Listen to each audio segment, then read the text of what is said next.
And it's recording. Hi, hello, good to see you. People who happen to appear for this stream, we are going to be doing another Talkative training session. It's a little thing where we just banter about, speak about various things, and I do grinding in the background. So that's the plan. What we're going to be doing specifically for the grinding today is going to involve trying to get our main party up to Mega Evolution standards. So the likes of Rootkit and Shark getting maybe to around level 60, if not finicking around with that, depending on what's necessary. It's going to require a bit of back and forth for the likes of Shark, because he needs to build up some ability, and his current ability is only 9, so it'll be doing a bit of back and forth there. The way we'll be doing that is some filler Digimon. We've done a bit of grinding in the background, which involved some things I don't think people are going to want to see, like waiting for tactician USBs to appear. You basically have to build up an entire factory force of Digimon on the farm island, and then go through the process of getting tactician USBs from that process. I said process one too many times there. Basically, research or discover and invent until you get like 6 tactician USBs to put on 3 of these guys. It's hard enough to get 3 of these this early in the game, but you also have to progress far enough to be able to put 2 developer know-hows on the island, because doing so otherwise would take forever. It's really rare to do without the 2 tactician USBs. Or without the 2 developer know-hows, I should say. Sorry.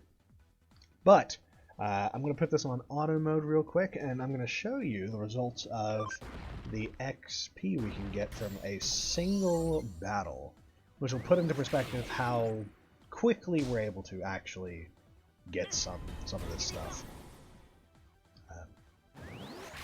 I've also got fast battle animations on to expedite the process a little bit.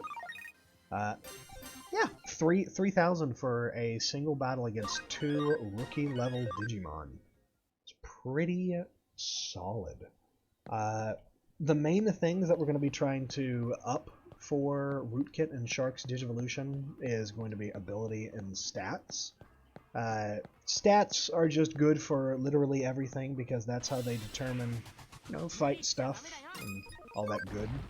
But ability is a little weird, because it determines how much you can train a Digimon, and it also helps to determine some Digivolution prerequisites for Mega Evolutions and other things.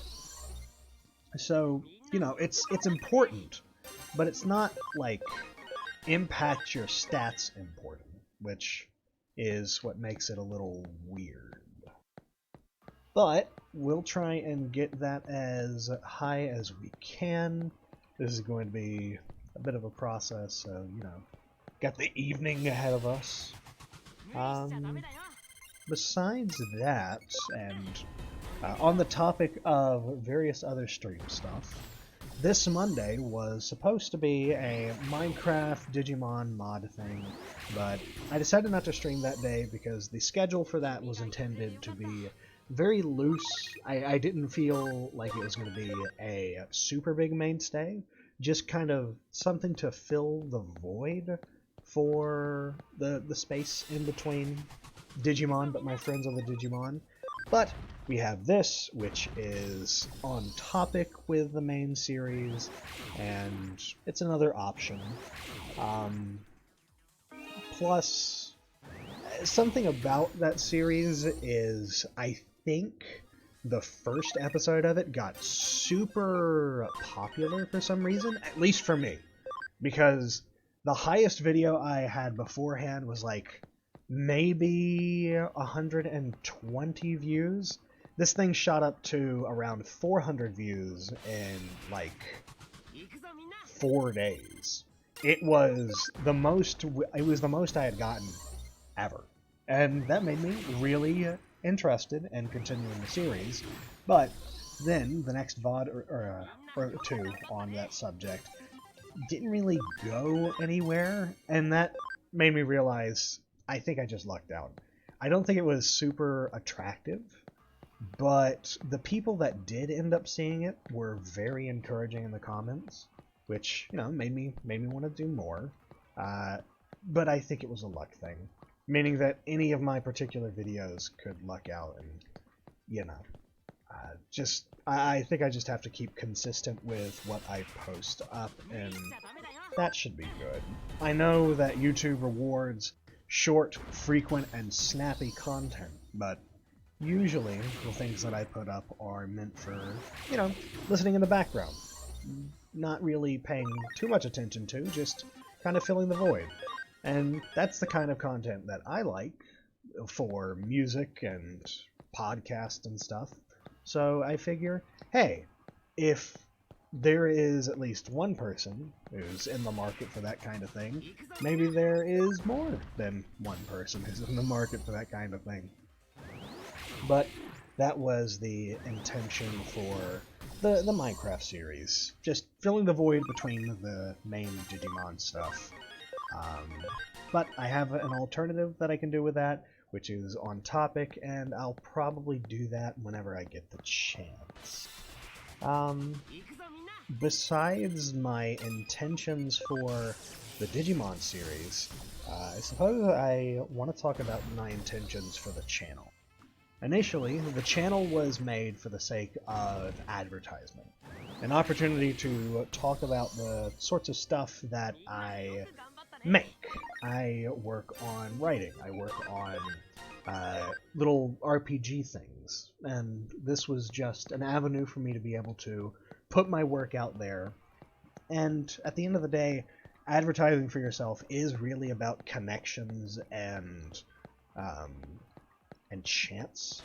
Like with YouTube, if I knew that any of the VODs would be getting like 400 views, I would mention what I'm working on, like, right off the bat, which I probably should do more of, but getting into that sort of thing requires a smooth segue, or it's going to feel like it's going to feel too much like a slap. It's got to be smooth. You got to get into it without, like, disgruntling or disjointing the attention of the audience. And that's kind of like, I mean, I'm sure I'll have to, if this goes far enough, I'll have to do that anyways. But, you know, smoothness is important whenever I can account for it. So, yeah, the YouTube channel was originally intended to be for advertisement, and it still is. I still advert the things in my description. I still have links to my writings up there.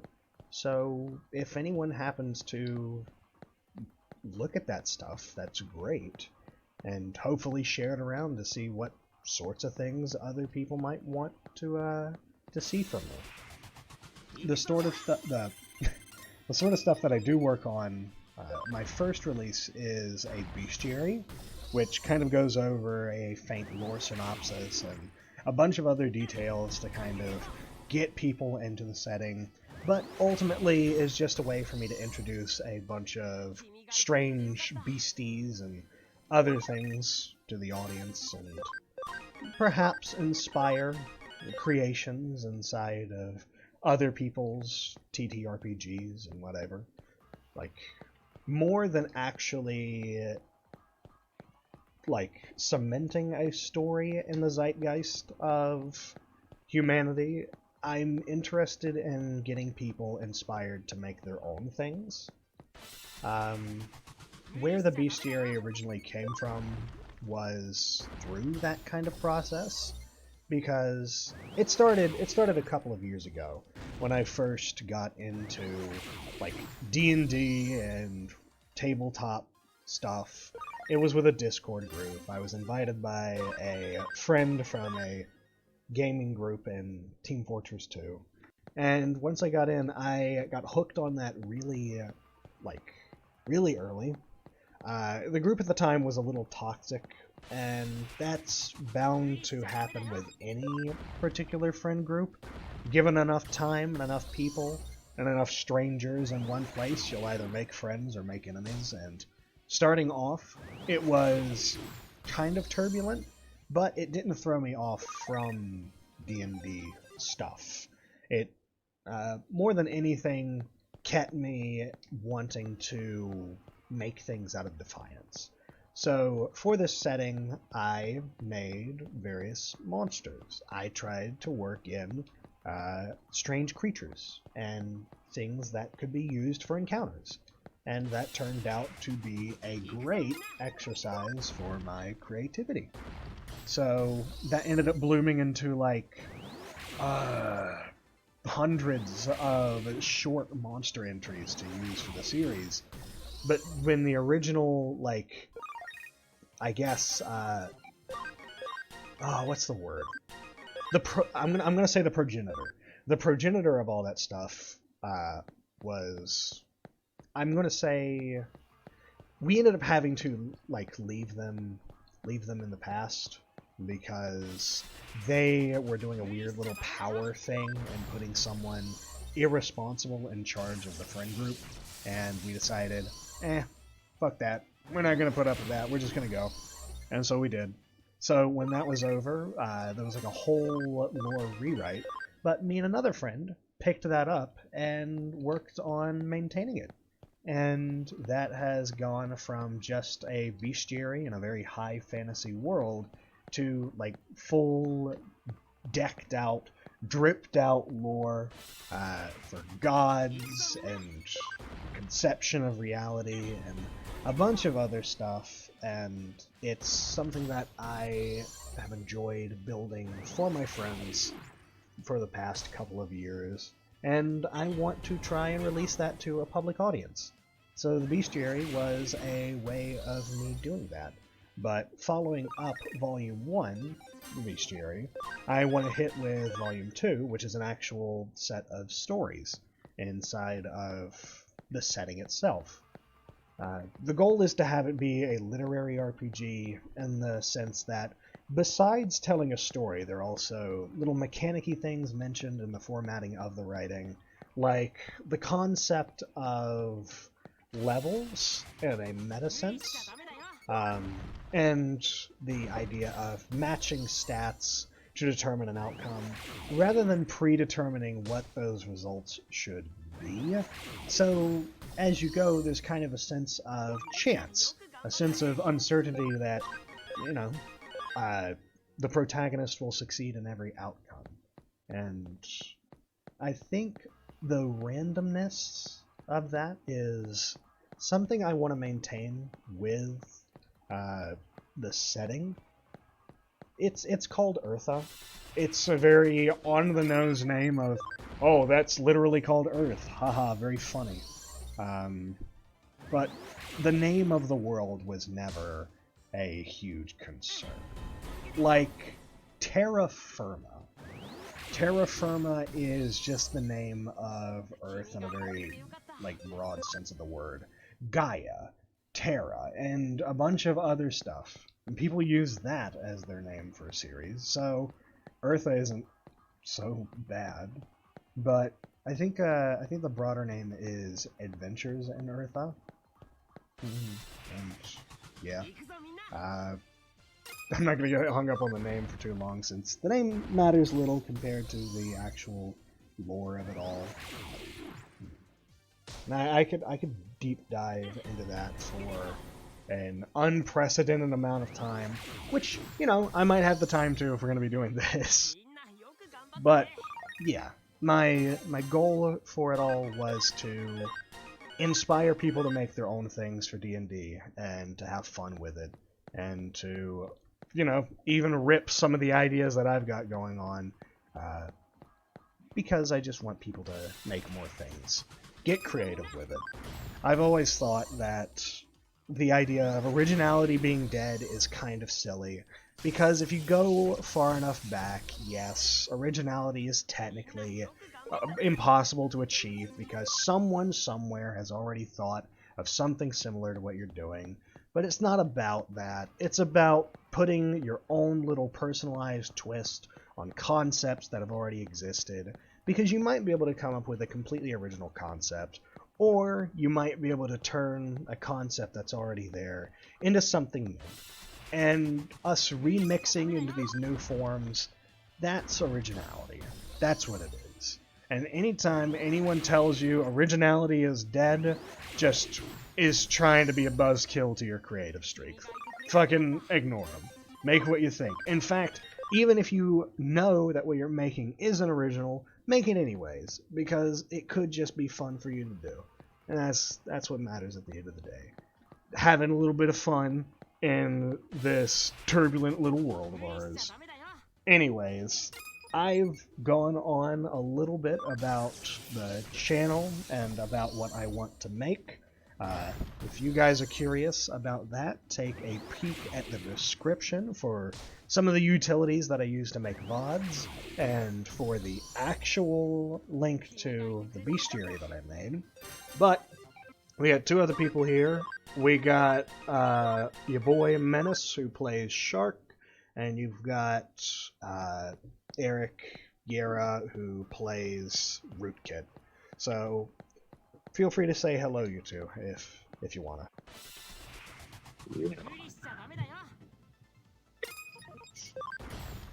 Yeah, Lordy.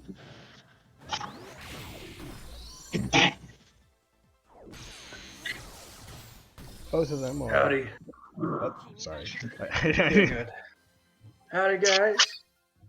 I am Menace. I've played a significant, no, not really significant, a couple different roles here on Alabaster's channel. Mostly, primarily Digimon, but for the other things across it, as far as that, I've, in a similar vein to Alabaster, got introduced to his community, I think it was a year and a half ago, right? Is that right about the time frame, or was it a little bit more than that? Ooh, I think you've been here for at least 2 Christmases, if not more. It's got to be a minimum of 2 years. At least we're somewhere around that. And for what it has at least become, that changed from what was initially what was a fun concept and idea of friends to an overarching world and narrative that has probably what you would consider an infinite number of possibilities and combinations to when at least I remember I first started. And that with so much of the things changing, classes and all things of the such, that eventually you could figure out with this kind of system. I can officially say that because I played tabletop for at least over a decade, at least a little bit over it, Eartha is a holistically unique experience.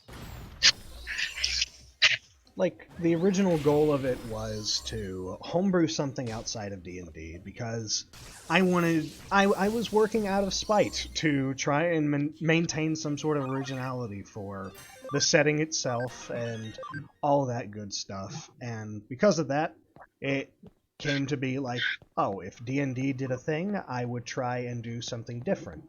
And that usually leaned into the idea of things being flexible, being able to come up with your own thing. If you could think of something, then there would be some sort of asset to the setting to try and bring that to life. It started off initially with just being pure roleplay, but eventually introduced some solid stats. Those solid stats would be flat bonuses to what you rolled for actions and attacks and all that good stuff.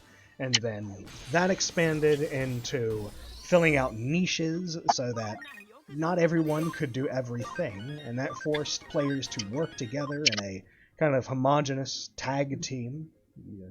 since we had a lone wolf or two in the past, and that usually resulted in some piss poor outcomes because they didn't want to cooperate with anyone. They'd rather pick fights or cause mayhem. And as fun as that can be, I'd rather players pick fights together and cause mayhem together instead of causing it for one another. And after expanding upon the idea of people filling out niche, flexible little roles in the party, I expanded on the crafting systems of that more so. The idea of different materials doing different things, different parts being mismatched into new types of weapons. What if color had an impact on the stats of what you're rocking? What if styles had an impact on that? And so on and so forth. And eventually that got to the point where support... Ow. Eric, you've got some background noise. Oh. Yeah. Yeah. Eventually that evolved into the idea of support roles being through, rather than healing or defending or buffing the stats of your allies in combat to a temporary degree, it found an avenue where you could buff your allies by making good equipment for them, harvesting resources so that they can access that of their own accord, and kind of took on a bit of a settlement building aspect to it, or at least that's one of the potential things that players could do, because I really wanted players to be able to do whatever they could, whatever they can. And I'd love to officially release the little rules document that I've got for this system, because it's pretty big. It's got a lot of sublinks and stuff like that, considering there's a lot to go over. But I also understand that it's a lot to take in, so it would have to be reorganized a little to better present itself to others. Like, maybe extra splashes of color or something, a bit more spacing between all the text and otherwise, so that it doesn't look all cramped together. But, sorry, I think I went on a tangent off of your thing, Menace. Yeah. You continue. I didn't mean to soak that up. Oh no, you're perfectly fine. Has become your baby after all, even if the origin weren't completely yours. It has evolved into a product that which you can proudly say has become yours, or at least a joint partnership. For what we could say is that definitely, guys, if you're looking for a game that is not only very roleplay heavy, but also intrinsically mechanical, especially with crafting, this is the game for you. Because no other game that I've played has extensive of a crafting system like that was made with Eartha. If you guys legitimately want to see that, all I need is, approval. Drop a comment and say, hey, release your system. I'm going to do it anyways, but knowing that people are actively waiting on the sidelines for that official, release will tell me, hey, there's someone out there who wants to host this for their friends, or wants to experience this themselves, and that would be great. Positive comments help. What helps more is buying the bestiary, because that tells me not just that people want to see more of it, but that people have a monetary value in the things that I make. And, that helps fucking everyone. If someone gets paid for doing something they like, that's gonna kick them in the pants to do it more. And that's just how it works. Yeah.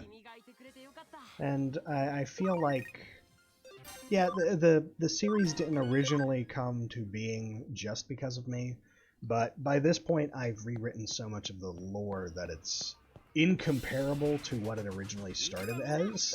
It's entirely its own thing. It originally started with, like, some guy.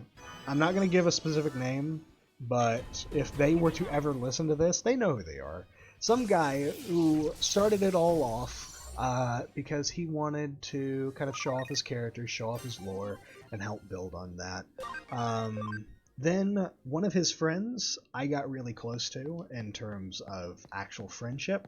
So when the defect happened, he and I worked on the lore to start fleshing out our own campaigns.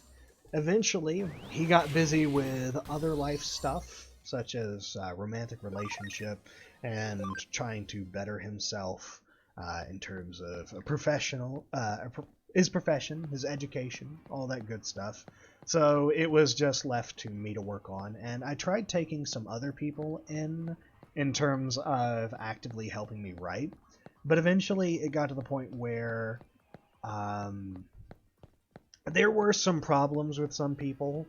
One of them kept referencing too many real-world things, and in a fictional setting that's fine if that's the goal of it, but this is so high fantasy and high magic that if you try to reference real-world stuff, it just kind of seems out of place.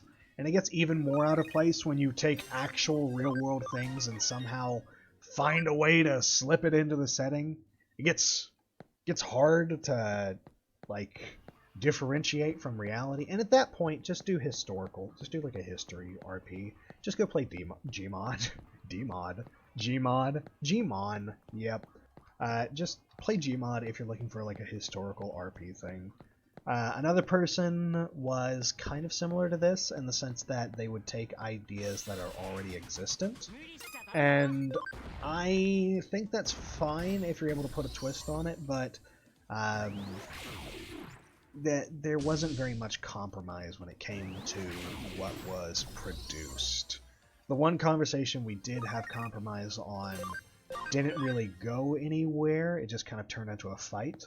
And beyond that, they only really wanted to take up the role of being a DM to get access to all the little, like, numbers things that I've got behind the scenes, because, hey, when you're being a DM, having those numbers concealed from, like, the party members makes it so that, you know, they're surprised when they encounter a very specific thing, like an item that just so happens to be pretty fucking sweet for them. And yeah, like, he wanted to see that stuff, and that was a bit invasive, becoming a co-DM just to get access to documents that, you know, are intentionally concealed to maintain a kind of air of surprise for the rest of the playgroup. And other people have taken up the role of co-DM, co-writer, but it's been small injections of lore and development on the way through that, which I'm fine with. There's no issue with that. And forming my writings around all the things that can get sucked up from my friend group, I feel like is fun? I would call it fun to write with your group and then develop a story based off of actual human interactions instead of trying to paint a picture entirely of your own accord. But I also understand that there's a perspective on that where it could be like, hey, you're not writing this entirely on your own. You're not as impressive as the writing makes you out to be.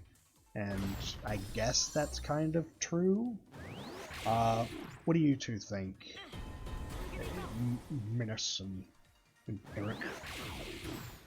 I don't think it has any less merit than if you did it by yourself, because there's many writers that have co-writers or have been contributions of multiple people.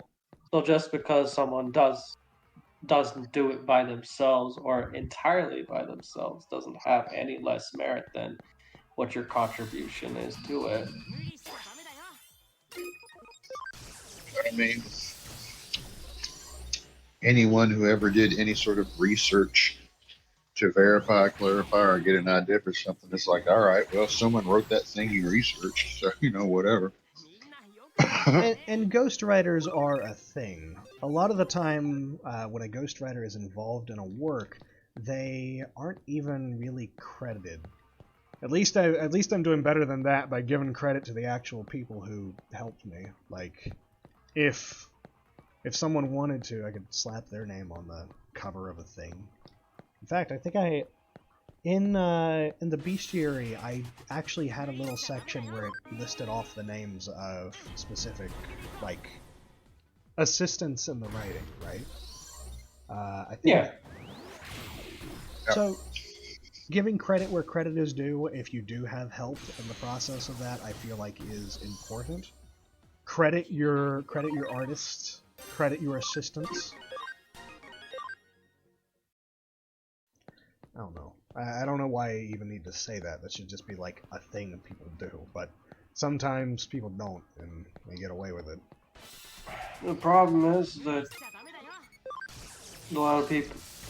No, it's not just a thing with writers, but it's also a thing for our credibility. So that's why they have bibliographies dedicated strictly to saying what the source is from, like, this section of the book and this chapter with this specific phrasing. That's why it's so important, especially for some of those books of where those textbooks are referencing. But to your point, that's why crediting is so important, because the last thing you want to do is be one of those people that takes all the credit for somebody else's work that they worked very hard on. The last thing you want as an artist or anything around that is to have somebody else take credit for your work. In other words, mark your sources, because you're being a dickhead when you don't put your sources for things like facts or people who help you write. That is important.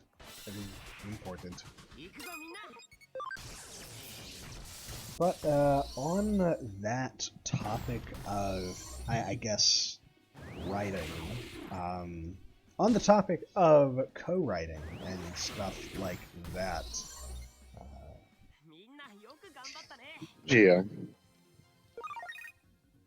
Yeah, I mean, there's a certain extent. Okay, well, some sort of car alarm somewhere. Oh dear. I don't think we picked it up, but good to know it might be in the background. Yeah. But there's a certain extent to where it's like, credit can only go but so deep. Like if got 5 minutes of something where I filmed on a city street. Yes, I would like to thank all the men and women that mined the stone and built these buildings, and the street maintenance workers that made this city exist so I'd have a place to film. I would like to thank the ancient Romans for teaching us the techniques that led to this. I'd like to thank Adam and Eve. Again, how far it's a situation like where I was talking about earlier about originality. If you go too far back, it's unnecessary. So when it comes to giving credit, you got to go to, I guess, your immediate and maybe secondary resources. Like, okay, who gave you the idea? Then go maybe like a layer up and say who gave them that idea, if you can.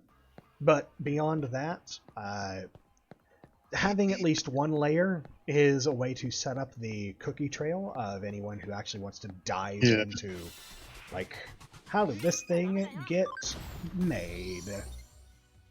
Right. It's like with any guy. You lead them down the trail. You don't have to explain the trail. Yeah.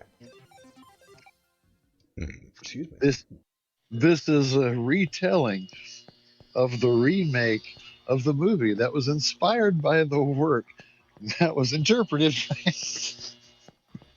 by a true story, supposedly. It's like that one children's story where the grandma swallows the fly and then gets swallowed by a horse, and it just keeps going and going and going. The card game based on the video game, based on the cartoon, based on the card game, based on the toy. Now that you mentioned the card game, I'm going to take a second to talk about Digimon's, or I'm going to talk about card games in general. So, card games in general, I think Yu-Gi-Oh! Is pretty neat, but it's gotten so complex and fucking stupid that I have completely lost interest.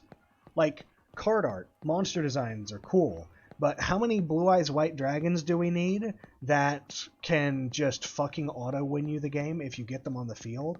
Like, there's one of them who is... I think you can summon it from your hand if you have, like, a specific setup of basically anything in your general vicinity.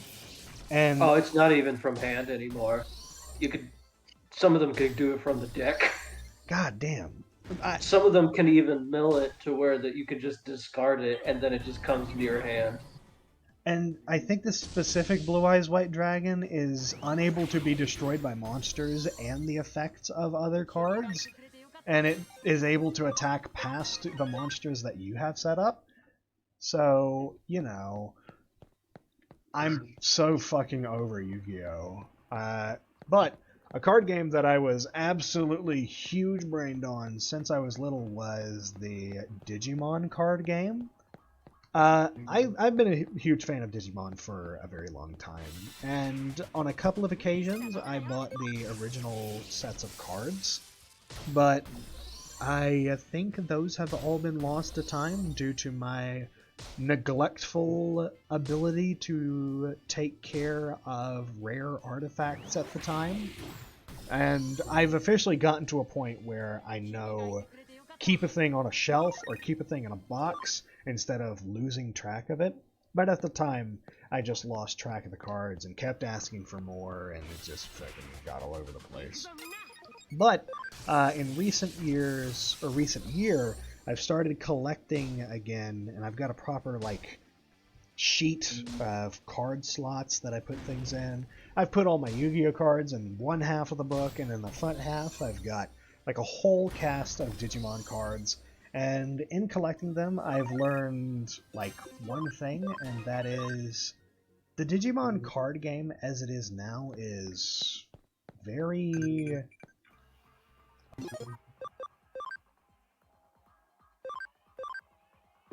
The card game as it is now is very strange. I think the way it works is you have, at the start of the game, you draw your cards and then you flip a coin to see who gets to go first. Then, after your turn arrives, or during that process, you pick out the first 3 cards at the top of your shuffled deck, and then you put them on the sideline. When those cards are on the sideline, they'll have specific abilities, and when an opponent attacks you with a card, it will destroy that sideline card to activate an ability and to function as a barrier. So you have to go through all 3 of your opponent's sideline cards, and then one more attack to finish them off. Basically just 4 direct hits to win. But I don't think you can do that while there is an opposing Digimon on the board.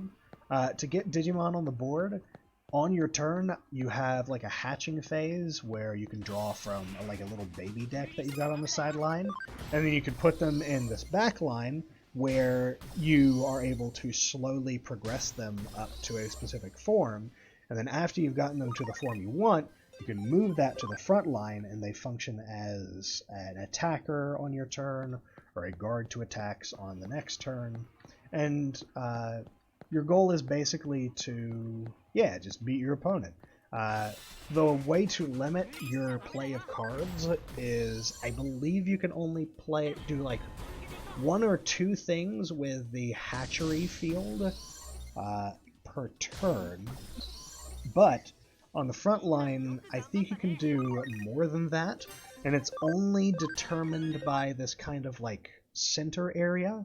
The center area between you and your opponent is a bunch of little like numbers in a line. One goes in one direction, one goes in the other, and you only get a certain amount of pips per turn. And if you go past 0, then it'll roll over to your opponent, and your opponent will get as much as you've spent last turn. So the goal is to minimize your spending per turn to get as much as you can out of it. That way you can limit your opponent's resources so they have less to play with. And if your opponent overgoes the resources that they have, you get more to play with on your turn. So it's kind of like a back and forth tug of war. It's very complex, but I kind of like it. I only have enough cards for like a single deck, and I haven't really found anyone to play the actual game with. At this point, I'm just collecting. I'm seeing how many I can get together, and I'm seeing, maybe what they're worth. I rambled about fucking cards. Like, I started this portion of the tangent based off of speaking about writing and the people who help you with writing, and then I think I wasn't able to. I think you saved me. You saved me, Eric, by coming up with an actual good extension of that topic, and then somehow I found my way to fucking Digimon cards.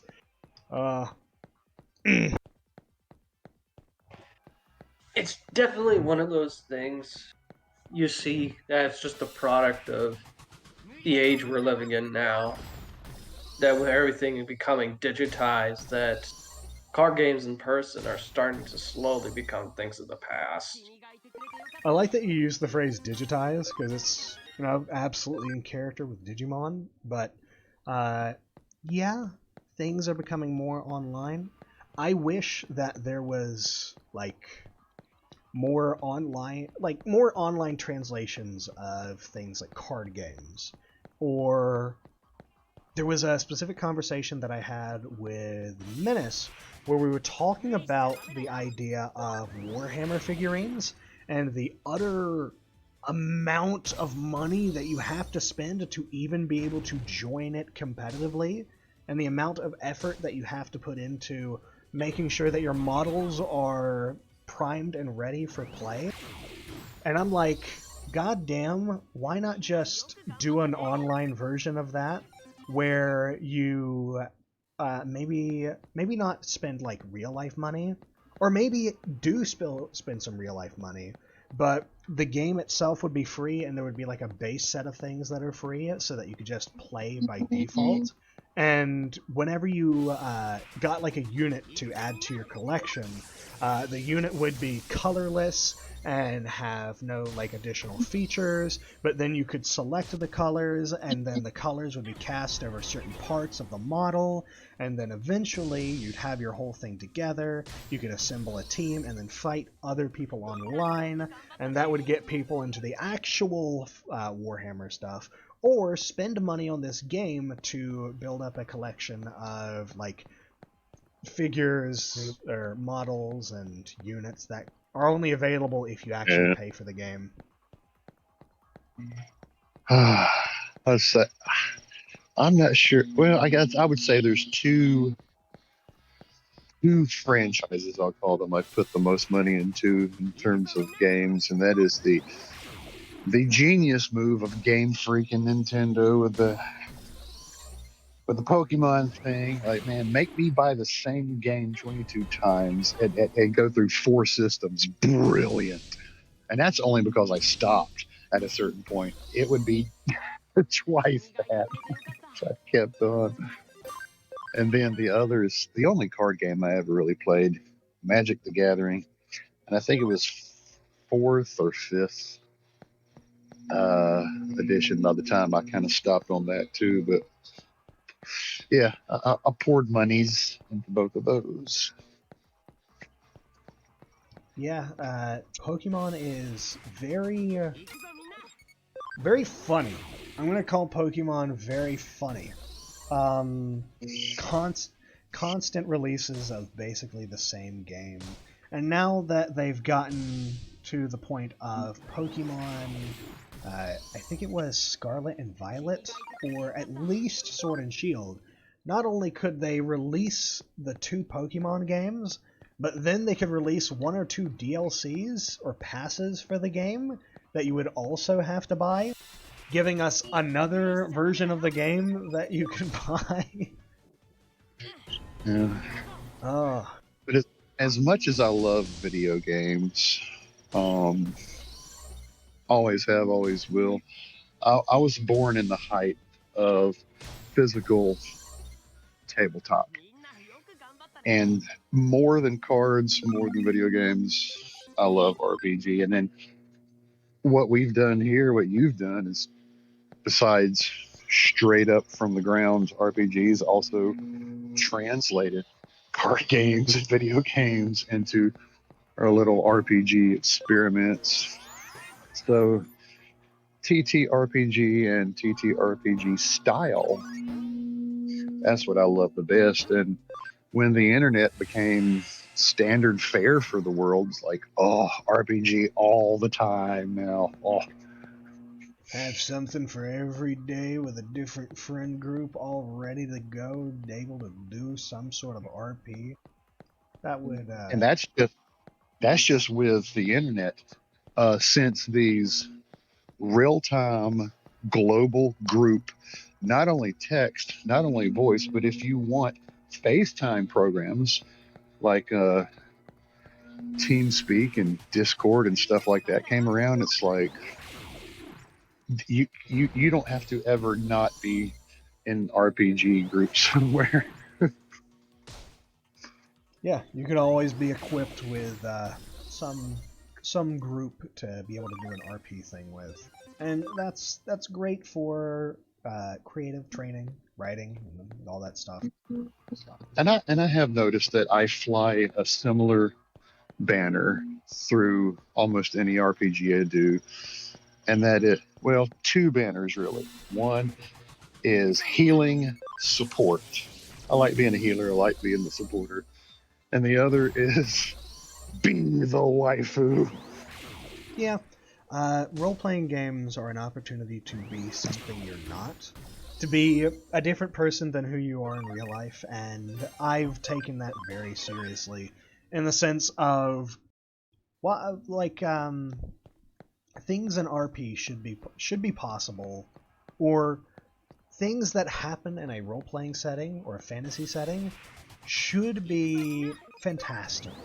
Like the idea of going into something and then it just being mundane. Like, even if it's, as I had mentioned before, historically accurate, and you're just not able to, like, be in that time period anymore or do the thing, I feel like settings like RPs should be an opportunity to really push the boundary on what you can be and what you can do and all that good stuff. One of the things that I tend to fall into when I do this sort of thing is Beastmasters. So, in D&D, there is the ability to summon familiars and stuff like that, but I have never, ever been interested in basic summons. I have been bored out of my mind with the idea of summoning the same conjured familiar as everyone else. I like it when a game allows you to turn your enemies into your friends. I like Pokemon because you can claim your own Pokemon and build them how you want. I like Digimon because you can do that, but there's a lot more forms and it's a lot more serious. I like Shadow of War because you can get an orc buddy and then you can watch them grow and they're entirely your own and it's the best thing ever. I like games that allow you to build companions not just from like a spell that summons the same cookie cutter companion as others, but like a completely new thing, a completely new companion.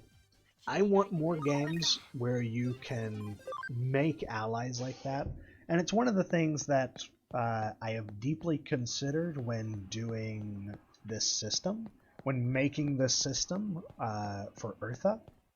It's the idea that everything could technically be a follower, regardless of intelligence. The idea of playing any race, including the monster races. The idea of having any race, including the human races, as a follower, or a pet, or whatever. The idea of being able to have any of that. And then building on top of that by making it so that they can level similarly to how you level. They could be an extra member of the party you play as an NPC rather than as a player character. They could be applied with variants or tier multipliers to make them stronger or make them variable from their original race. And then that same idea can be applied to the player. I like followers, man. I like games that allow you to make friends, that allow you to make summons, allow you to make pets. I like pet games. Sit me in front of a Monster Rancher game, and I'm gonna get brainwashed by it in a matter of 2 seconds. I cried when my monster died in Monster Rancher DS, and it happened at least 3 times, and I cried every time, because I devoted so much of my brain power to keeping that thing alive, and when it died of old age, I just wept. I just wept. It is an interesting conversation because I do agree with you on the case of something I've always been interested in when I was really young, especially has been expanded upon with series like Ben 10 and all the such. I don't see enough in nowadays, whereas it used to be more prominent back then, was the idea of shape-shifting into different creatures or shifting through some various means, or even the lack of summoning different types of creatures. Whereas I do agree with you that it's just typically aspire to just basic summons, or at the very least, it doesn't get expanded upon. Where you see something like Final Fantasy, where they have these grand summons that summon these majestic and powerful beasts to fight for you, but you never see it expanded upon where somebody could play strictly summoner type of characters where your whole gimmick is summoning beasts, aberrations, of beholders, all things around that. I really do love the aspect of, well, it is growing monsters, but the fact of being able to kind of summon monsters, I love the thought of it. And I wish that things did this more, but the few games that are around that are monster taming or monster centric tend to not really play into the idea of making that monster your own. Like, there's very little customizability when it comes down to it. If you catch a Pikachu, it's probably going to be a Pikachu, and that's about it, depending on its moves, its IVs, its shininess. But indie games that try to do this don't really have that. It doesn't even have that kind of flexibility. And I wish there were more games that made summoning more impactful. Like, if you're a summoner, I would hope that what you summon is your own, rather than just summoning the same cookie cutter Leviathan as everyone else. And man, I just wish there was more. I wish there was more shit like this. Mechanically, I like crafting, especially wild crafting. You find stuff, you make stuff. But whether it's your consumer or your equipment or your companions, like synthesis and DQM, I like to make stuff. But entity-wise, I adore botanical sapiens, whether it's your character or your companions. You know, I'm a grass owner. I love dryads. Like, yeah, I noticed that for as common as bugs and machines and other stuff are, taking the Elder Scrolls for an example, there aren't a lot of like plant-based enemies. Dryads tend to get put into like 2 different categories, maybe 3. You've got the feral vine tentacle monster thing, then you've got lady plant person, and then you've got dude plant person. And lady plant person is usually super schmexy, while dude plant person is usually an old guy with a big beard made of leaves and a body made of tree. I wish there was more opportunities to be customized. You know what? That's the phrase that I was looking for this entire time. I want more customizability in video games. I want characters to be customizable. I want equipment to be customizable. I want your fucking pets to be customizable. More customization, please. I don't want complex fights. I want to have a cast of characters that I completely made from the ground up, one of them being a dog with a fucking turret on the shoulder, and the other being like a weird goofy goblin imp who loves to eat dirt. I just want things to be customizable. And games like D&D, other tabletops allow for this because they aren't intrinsically coded like a video game is. But if a Minecraft mod like Tinker's Construct can exist, a game can use that same prospect to make their equipment. If a mod like More Players Models can exist for fucking Minecraft, then they can do that. They can do that for like a player model in a completely different video game. There was one game that we played called Chimera Land, which was so janky. It was basically like off-brand Genshin Impact, but its character customizability was so intense. It just made up for all of the other stuff. Like, you could customize the parts and the colors and the proportions of your fucking monsters, and sometimes there was some disappointment in the fact that it didn't allow for certain parts to be swapped over to different creatures, but that can be excused for how much effort they actually put in to the flexibility of those models. Yeah, there was so much potential, but then eventually you ran into a little bit of gatekeeping, a little bit of paywalling for some stuff. Like, oh well. Money, money. It's all about money. Money. I love money. I wish more games were customizable, but if I had to have something over that, I wish more games just allowed you to buy the game and then not have to pay for shit inside of the game. Like, yeah, that too. So many games have chopped themselves up into a bunch of small payments when they could just have one big payment for a single game. I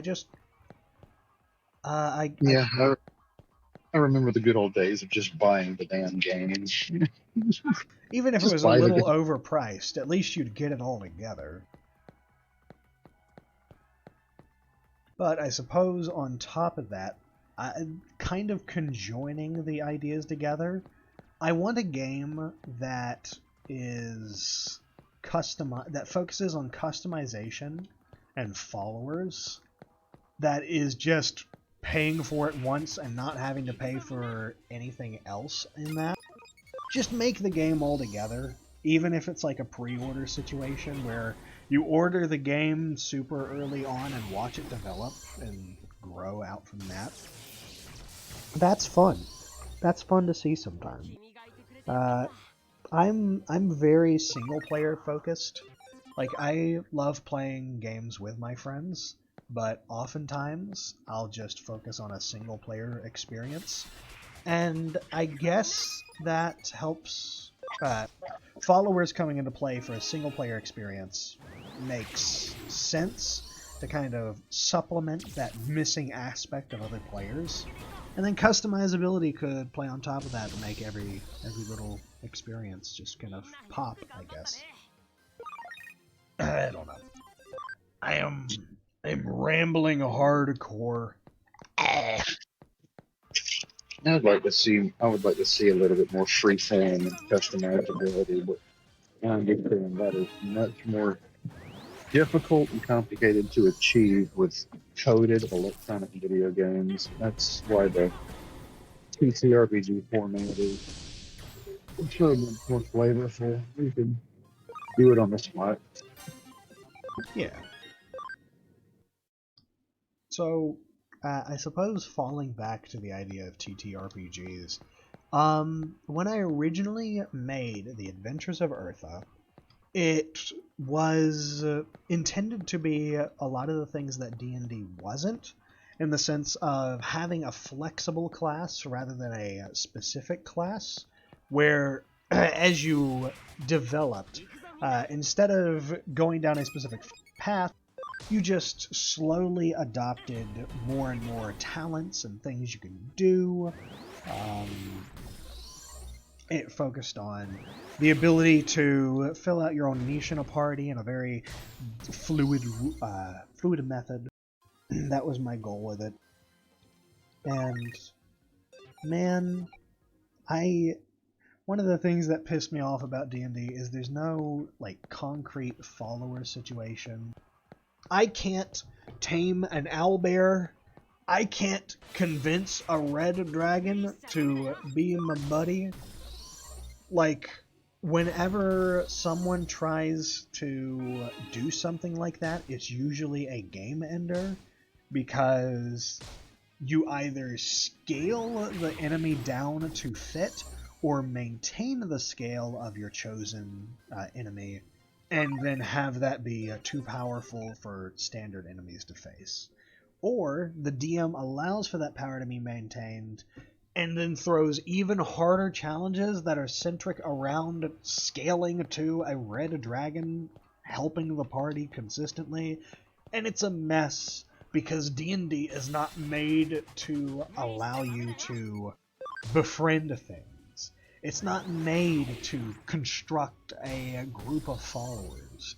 It's made to be you and your party, filling out specific roles, doing a little role-playing, and maybe beating up a lich or something. It's not made for followers, which really disappointed me when I tried to get into it a couple months ago. I tried to officially play D&D, but the group that was offering that potential play never really found a DM for the role. And as I was piecing together something like a homebrewed class to allow me to be a summoner, follower, maker, beastmaster sort of thing, I slowly realized just how unsuited that all was. Like, I didn't have... The first problem was me trying to mod or homebrew something into D&D after never having played it before. That was my first flaw. My second flaw was trying to do that for D&D, because it's just not built for it. It's not built for it, and that made me sad. And I don't know. I guess I'm interested in things that allow me to get companions, build relationships with NPCs in that sort of way, and I don't know. So what we need is D and DQ and Jokermon. What I really need is a game. What I what I need is a customizable game that allows me to build my own monsters, build my own waifus, build my own character that is a potential self-insert, and then get thrown into the world of chance, see where that goes.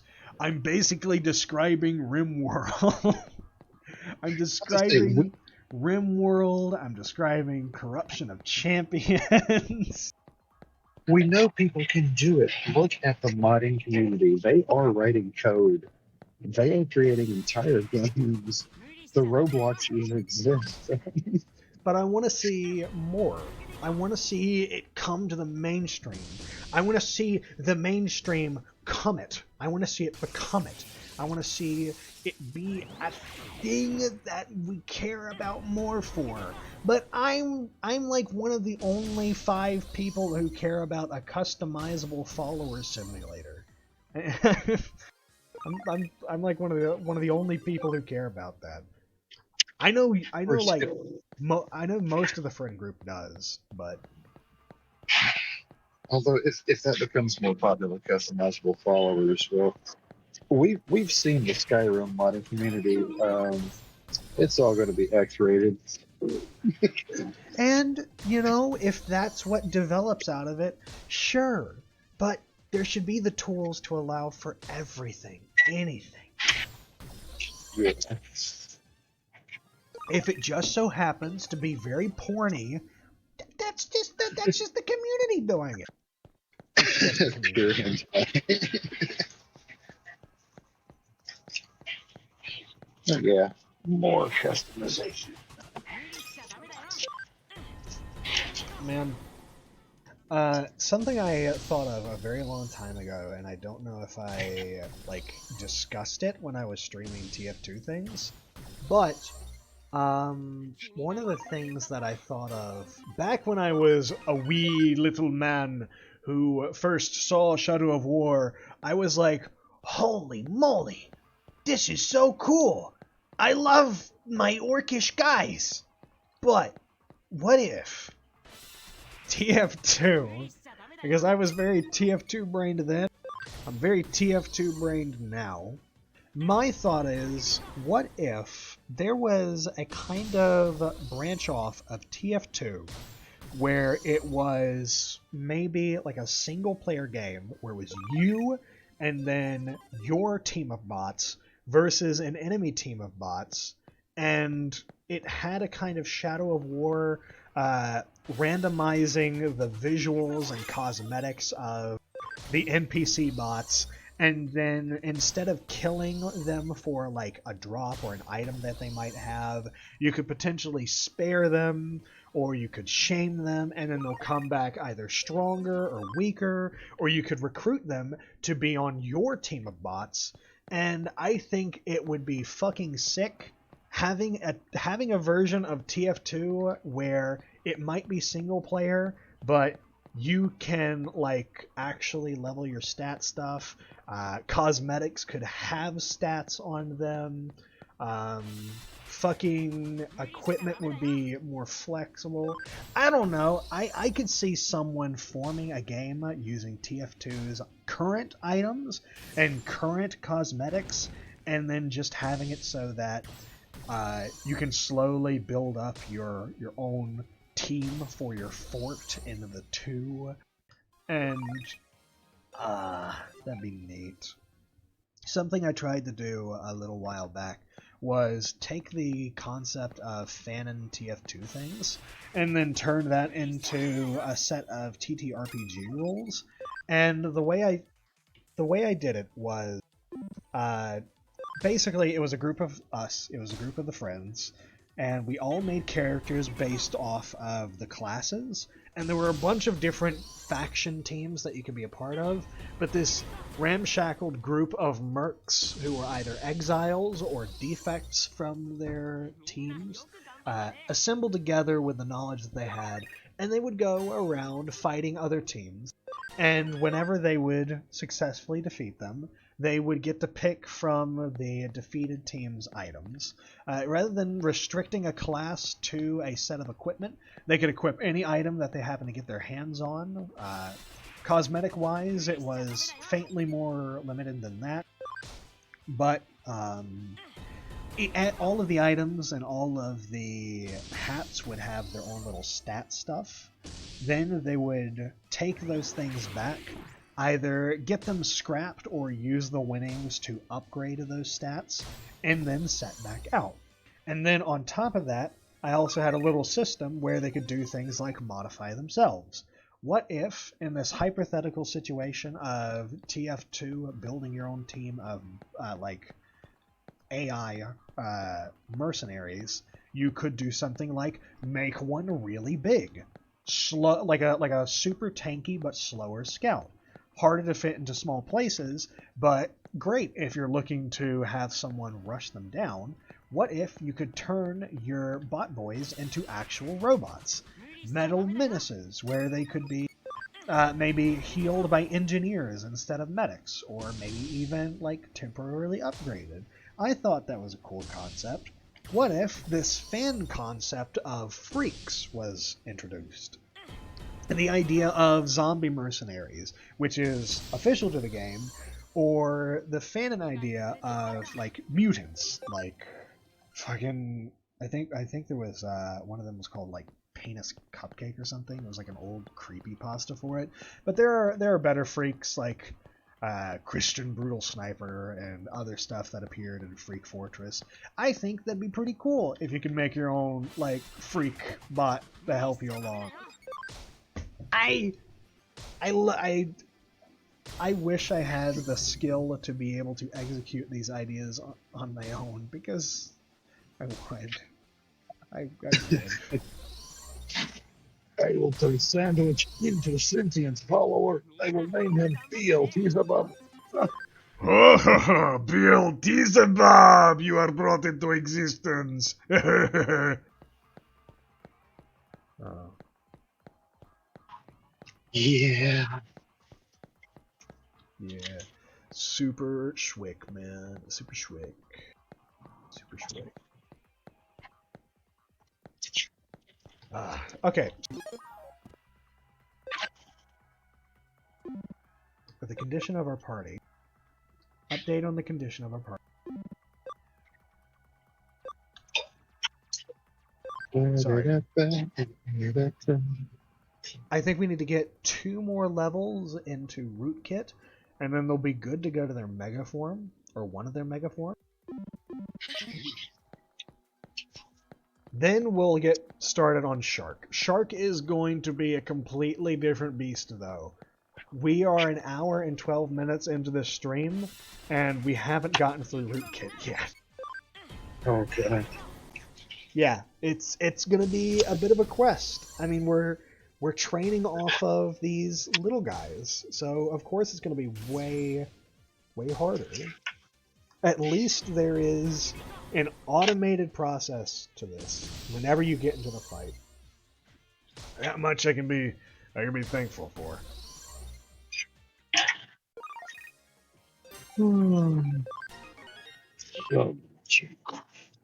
Yeah, I think Rootkit needs 1 more level, and they should be good to go, at least for 1 or 2 things.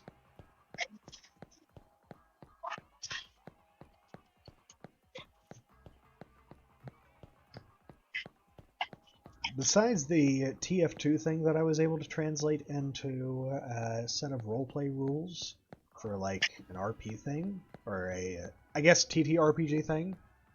No. Wait, it would be a role-playing game, RPG, an RPG rule set. Because it's not tabletop at the moment, because, you know, it's on Discord. So an RPG rule set for TF2 stuff. Then I ended up making one for Digimon as well. But before that, I had a different rule system, and it was called Abstractia. And it was a not very creative name again, but what it did was more important. It took some of the ideas of abstract mechanics and translated them into a, like, well, what if you got to build your own ability? What if you had points that you had to spend for the ability that you wanted to build? Instead of binding yourself to a specific class, what if you got to make your thing and then filled out the role that you just so happen to like the most? And again, I tried my best to account for the idea of having followers with that. But that Abstractia system functioned as a kind of core for the Digimon idea, where I had to cement stronger rules into place, but the idea was to give the players the ability to evolve into their own little fanon Digimon rather than something cemented in canon, because I feel like the originality that you could get from doing that is pretty strong. And so far, it's turned out pretty okay. You get points depending on the certain things that you do, and you can put those points into your stats, which sometimes involves passive abilities and sometimes involves move. But that, yeah. I guess that's another thing I could potentially put out there. The way I have it set up right now, I think is okay. Like, I think it is completely fine to use as it is. I tried my best to explain it as well as I could, and not explaining literally everything leaves it in the hands of whoever happens to pick it up to translate into their own thing.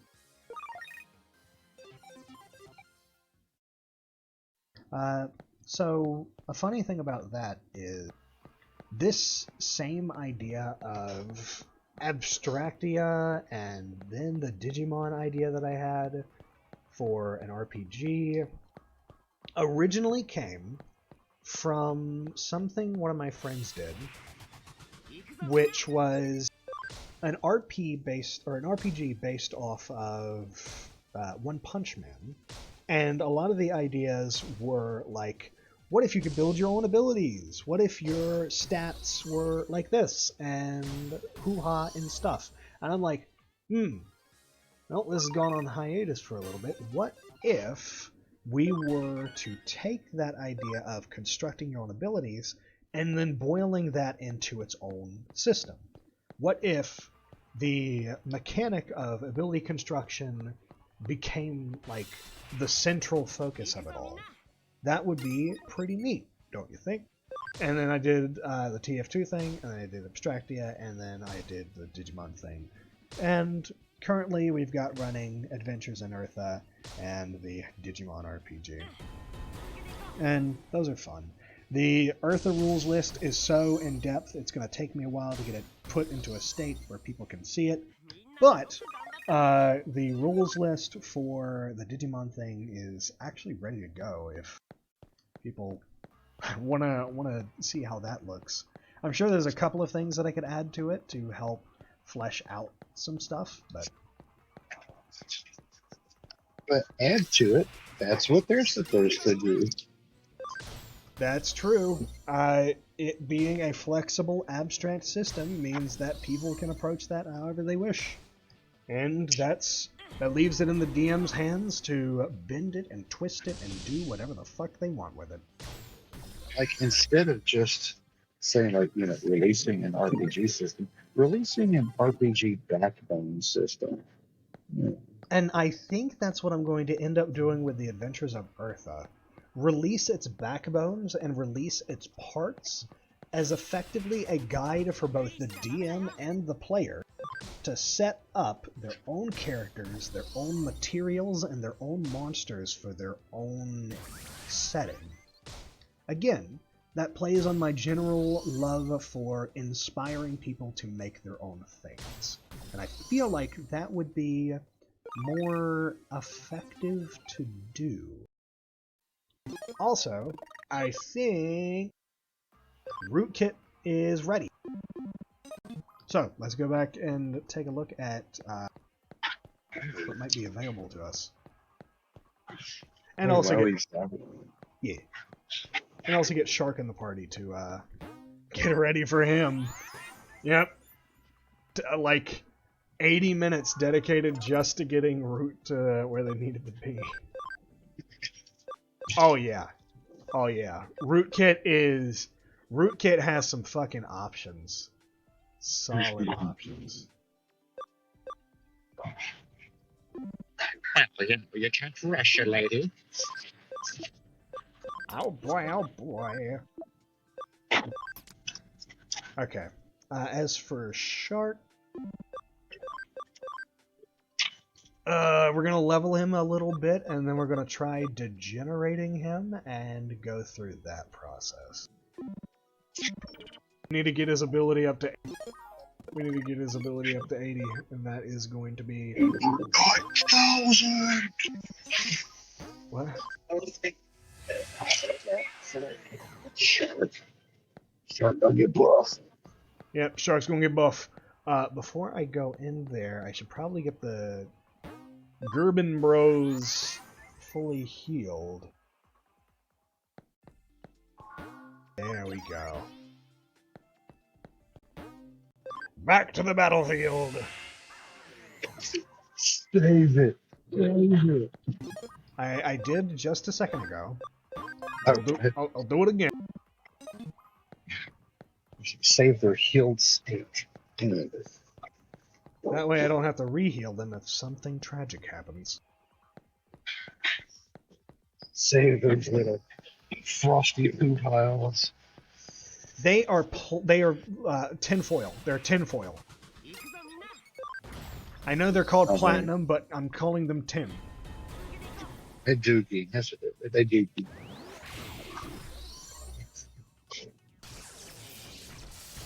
The Gerben brothers. I don't know why I went with the last name Gerben for these goofballs.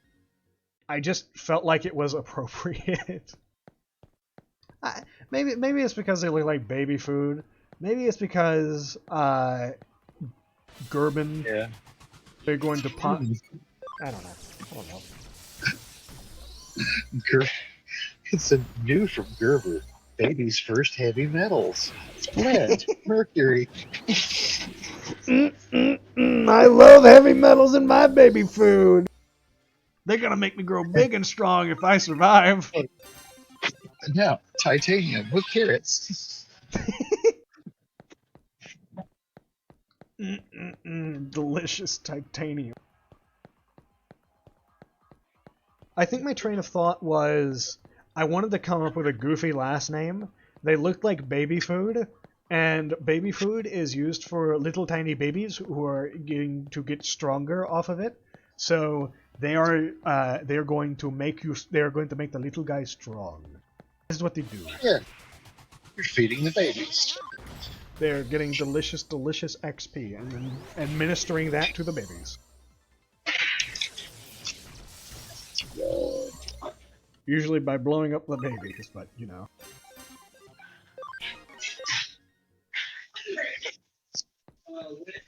Mama always said Digimon are like a box of chocolates. You never know what you're gonna get. People are like a sack of potatoes. Bowl them, mash them, stick them in a spoon.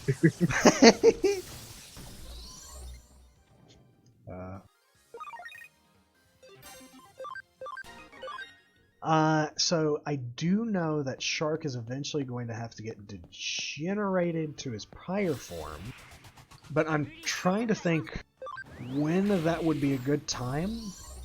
I'm thinking as soon as it starts taking multiple fights for him to hit his next level, we'll go back and turn him to his prior form, and then repeat the cycle for as long as we can. Yeah. That's right. Root Kid will have to give him some advanced inspiration. Look what you can become. Nope, we're gonna evolve them both at the same time. Or that. They're gonna go together. I would like for the two of them to evolve at the same time, because if they evolve disjointed from one another, it'd feel like the progression gets entirely thrown off. Yep. Gonna be one person carrying everything all the time. Yeah.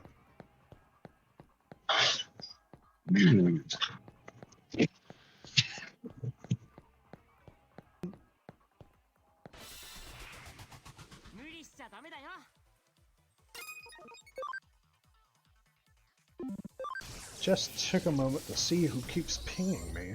It is this entirely different server, which I only joined this server to become a part of a Gmod SCP RP thing. It was a while back where I was joining Gmod servers just to have chances to talk to people. And it was one in specific that I really enjoyed, mainly because the people on it were kind of chill, and I got a lot of opportunities to just wander into places that I shouldn't and then just sit down and then just watch the people go. But after you escape the facility as like a low rank guy, it's their obligation to invite you to the group. And inviting you to the group involves you actually getting a role and then going through the fucking absurd bureaucracy that is just playing a roleplay server. Like, god damn, they want you to really work for your privilege there. And you know, that's fine. Working for your privilege is fine. But it's a fucking SCP RP server. I don't need to pay $100, and I also don't need to like work 50 hours a week to go up in rank. I don't. It's a fucking goofy SCP RP thing. Why is it so complicated? It's unnecessary. Just play D class. Just never play anything else. No need. No need. If you want to be the SCP, you've got to. That's just a power trip. Just stay D class. Someone will come by, and then something goofy will happen, and then you'll be a part of it. Until then, just chill the fuck out. I guess. I don't know. It was overcomplicated. People who think they're going to get their business training in Discord, I guess. Kind of, I guess. There was another server I tried joining at the time. I was kind of getting back into a weird brony phase, but that was less of like, oh, I love My Little Pony. I think that's the best game. I think that's the best thing ever. And it was more like, well, this community exists. Maybe I can find a friend or two. I did not find friends there. Like I was going around just kind of being this fucking dwarf, this tiny little micro thing, and I can't tell you how fucking weird it was to just go into one area and then encounter that someone had like used a bunch of props to set up a sex dungeon. Like, it's super fucking weird. It's super weird. Like in the SCP RP thing, they would do shit like that as a joke. Nah, this group was very serious about their pornography. Like there was one guy who one of the plugins you had for this server allowed you to customize your player model to make your own OC from MLP, and then he put nuts on his fucking OC. Like he went out of his way to just slap a pair of testicles on his, and it was the most like who needs to do that? Who needs to put nuts on their MLP OC in a Gmod roleplay server? You do that in public. That is a public space where anyone can join, and you've just got like you've just got your nuts hanging out. It's weird. It was weird. That was about the day that I decided, and Gmod's not for me. I tried to join more friend groups. I tried to extend my reach, broaden my horizon. What was I fucking thinking? What was I thinking going to those places? I wasn't going to find any friends. Just a couple of, like, people who were trying to take advantage of the power trip that is being an admin on a fucking, like, RP server. Yep, I've tried being on a few Discord servers that they were for mature audience, but yeah, they just turned out to be a bunch of power trippers and snowflakes who wanted more people to complain about. That's just it. both of these Gmod servers were not meant for like adult audiences. They were meant for general audiences. See, this was just like a public space. Yeah, even worse. Yeah. Problem that really appears with roleplay groups. The idea of people trying to attain a power fantasy to sate some sort of like sense of ego or to satisfy themselves in weirder ways. I know it's a thing. Just happens to happen in these places more often. Oh boy. Oh yeah. So I The devolved. gaming. I said the gaming community, especially anything that involves a guild leader or an admin or a DM, any sort of leadership. I would say 70% power trippers at least. It gets grating. Not people who genuinely want to enjoy a game. Also, I've just devolved a shark back to his prior form. He only got up to 20 ability, and I need him up to 80. Ew. Yeah, this is gonna take a bit. Gross. It's a little egregious how much you have to actively get it, but it would be easier if I was, in a higher level area and not grinding off of rookies. True. Grinding off the rookies. That's why they kicked me off the police force.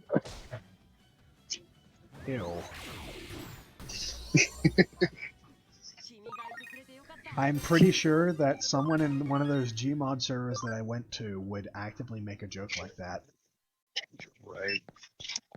Grinding off of... There.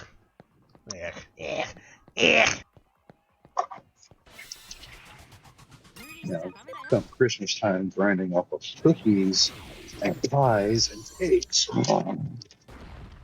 I am delighted by cookies and pies and cakes and other sweet delicacies and bakery confections.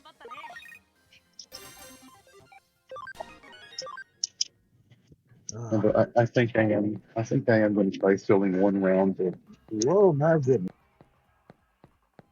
Whoa. He must have been taken by the storm. I see. There is a loudness. Oh.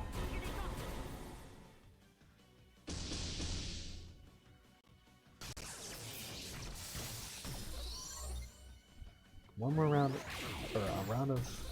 Okay. I think he was talking about the dough thing that he's been doing recently. Which, I think we talked about it a little bit ago, how the dough could be used for these nice, like, sandwich pockets. And we ended up doing that again with pizza filling this time, instead of the kind of pseudo-Italian peppers and onions that could go in either like a cheeseburger direction or a I don't know, like a saucy pizza-ish thing. This one's actually pizza, like pork and pepperonis and mozzarella cheese and pizza sauce, and I cannot wait to try those. Those are gonna be good. But I think we're just waiting for him to reappear.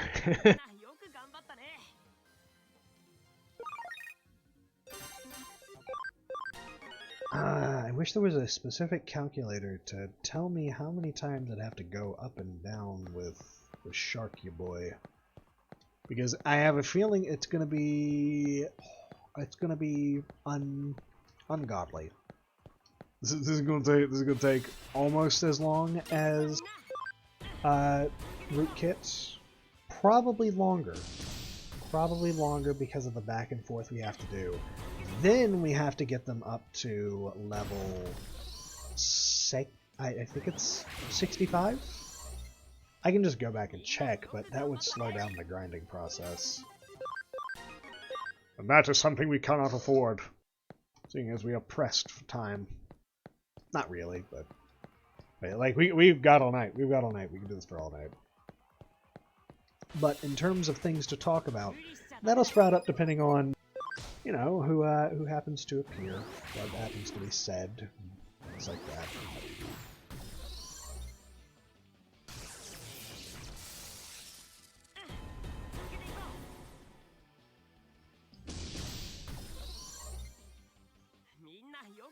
I suppose, while we're waiting for a familiar face to... Oh! I am here. I vanished because there was some super loudness on this end that I'm surprised you didn't hear at first. Ah, okay. I don't think I heard it, but what were you going to say a second ago? Well, I guess at least my noise canceling is working. Yeah, I was talking about Christmas and stuff. I was thinking at least one round of Joe. I think I do want to try putting in ginger and cinnamon and nutmeg and brown sugar and seeing if that turns into something decent. Yeah, we gotta do some Christmas. You gotta do some Crimbus stuff. Christmas. Yeah.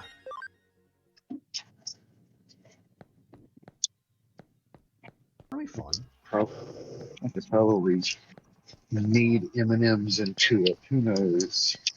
Because it's very base, low, extremely low flavor profile. Yeah, pizza dough. It's not particularly sweet or salty or anything.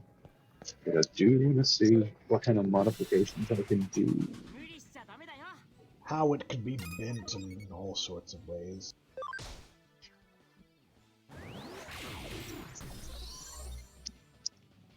Yeah. Because the attempt at making the loaves is like, okay, these are just heavy and dense. So like, yeah, but it's almost the right consistency if I were trying to make a heavy pumpkin bread or something. Like, okay, I'll keep that in mind. Noted. I'm not sure how long Shark's process is gonna take. I'll have to see after we evolve him back up again, because this could end up being a very short cycle to get his ability where it needs to be, or it could end up being a very long cycle. Yeah. Here. Yeah. Here. Yeah. Here. Goofy sound. Bells.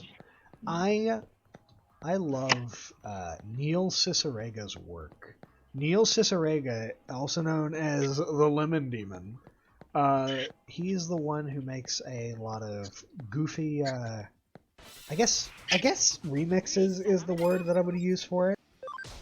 Like, one of them was a remix for Wonderwall. Another one was a remix for Amore. They were pretty good.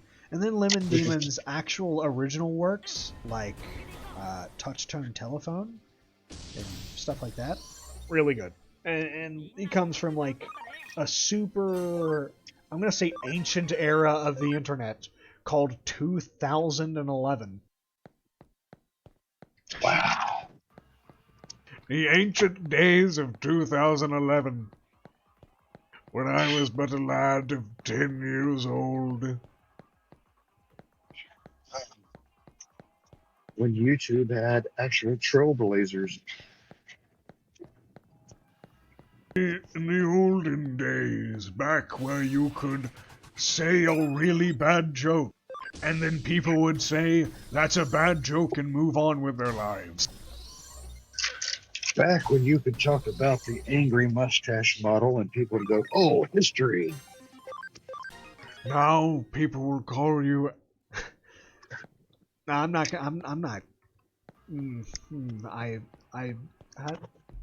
It was a joke. They won't call you because they'll never see the video. That's true. That's true. I could say whatever I want here, and then people would never see it. Like dum sticky dooby duff. That wasn't even like English. That was just noise. And no one's ever gonna know this, unless of course they do. In which case, I'd be super embarrassed. I'd be more embarrassed if they heard me talking about an MLP character's nuts. I'd be more. That's true. That's true. Make sure you do something that is embarrassing or that sounds like a 13-year-old cringe lord writing his deep intellectual thoughts down in his diary that you'd never want people to hear. And that'll assure a view count of thousands. Life is an endless cycle of death and misery. First the plant, then the deer, then the lion, and then the rich who hunt that lion to extinction to add it to their plate. And then the flies and the maggot who eat the rich when they too pay their toll to death. Was that edgy enough? Was that about right? Well, that was so characteristic that was more of the entertainment. It wasn't organically cringy enough. Well, I can't be organically cringy. I have to be artificially cringy. I'm not like raising a cringe plan over here. I'm well past my teens. Yeah, so if I'm genuinely cringy, oh my god, just put me in the dirt. Just euthanize me at that point. I don't want to be genuinely cringy. I gotta be artificially cringy. My cringe has to be artificially flavored. I don't want to be genuine cringe. People are gonna make fun of me. If I'm genuinely cringy, people are gonna make fun of me. I don't want to be genuine cringy. That'd be sticky. I don't want that. Was that cringy? Was me not wanting to be cringy? No, that was still caricaturistic. Fuck. Okay. Gotta think of genuine cringe. I like. What's genuine cringe? Genuine cringe. I used to have the Fempyro Big Buoy mod installed. No, Pyrocynical already did that. I mean, it's true, I did, but actually, you know what? Yeah, okay. So this is actually a great opportunity. I'm glad that I mentioned the Fempyro Big Booby model because there was a phase in my TF2 time playing where I was looking for friends. So I would start playing TF2 on community servers with the Big Booby Fempyro mod installed. So I would go around asking people, "Hey, would you guys fuck the Fempyro from TF2?" And they would that would usually lead to actual conversation. Because people would either say yes or they'd say no, and then we'd talking about the semantics of, like, I don't know, viability. Some people would call me cringe, and then I'd play that off. But it was actually genuinely cringy of me to do that. But I've done cringier things in TF2. Like, before that point, I was a part of a group called the SPA, which was based around not just being a heavy-centric group, but it was also based around being a super militaristic RP group, where people would join and then they would go up through the ranks kind of like how the Gmod RP stuff does. And I was a part of that. And I didn't get very far because I was a good boy. I would... When they were lining us up to have us, like, stand at attention, I would super focus in on that, and I would basically just be, like, a board of wood. I would sit there at my computer staring intently, waiting for my next orders, and it would just be, like, an hour and a half, maybe, like, 2 hours of me just standing nowhere and occasionally pressing a button to prevent myself from going AFK. And before that, I was still a brony, and I would go to fucking MLP TF2 servers because those were a thing. Apparently, the Brony community and the TF2 community crossed over super hardcore, and there was a massive group of Bronies who also liked TF2, and I was a part of that. And that's how I got introduced into the Bronies and the MLP thing. And I had to have been 11, 12 when that first kicked off. I was super young. And I think during that time period, I ended up, oh man, okay, so digging deep, there was this time where I don't know, I guess I had some sort of pseudo relations with a weird British lady. There's this goofy gesture that you can do in TF2 where if you look up as a sniper and then just right click while you're crouched, it looks like you're thrust in the air, and then it was funny. It was funny to go around and do. It was just a goofy little gesture. But I don't know, me and this chick did that, and it was looking back on it, it was really fucking stupid. This is digging deep into actual cringe. This is actual cringe talk. And I'm just talking to the fucking air. But now that I've said it, hopefully my cringe will leak into the algorithm of YouTube and drag more spectators into this point of the video. Well, you were talking about cringe. What this discussion was reflective and nostalgic and introspective. The conversation itself wasn't cringe. It was about remembering cringe. God damn. So that's what I'm saying. Talking about cringe isn't necessarily. I guess I just can't be. I guess I just can't be cringy, or at least I can't catch. If I catch myself being cringy, it kills the cringe. Yeah, you usually don't. I mean, what I meant to say is, if you ever are, I'll let you know. How about that? Please do. Please let me know when I'm being cringy. I can rectify that. I can do it in front of the world. Please do. Call me out for my cringy. I want them to know that I am being cringy.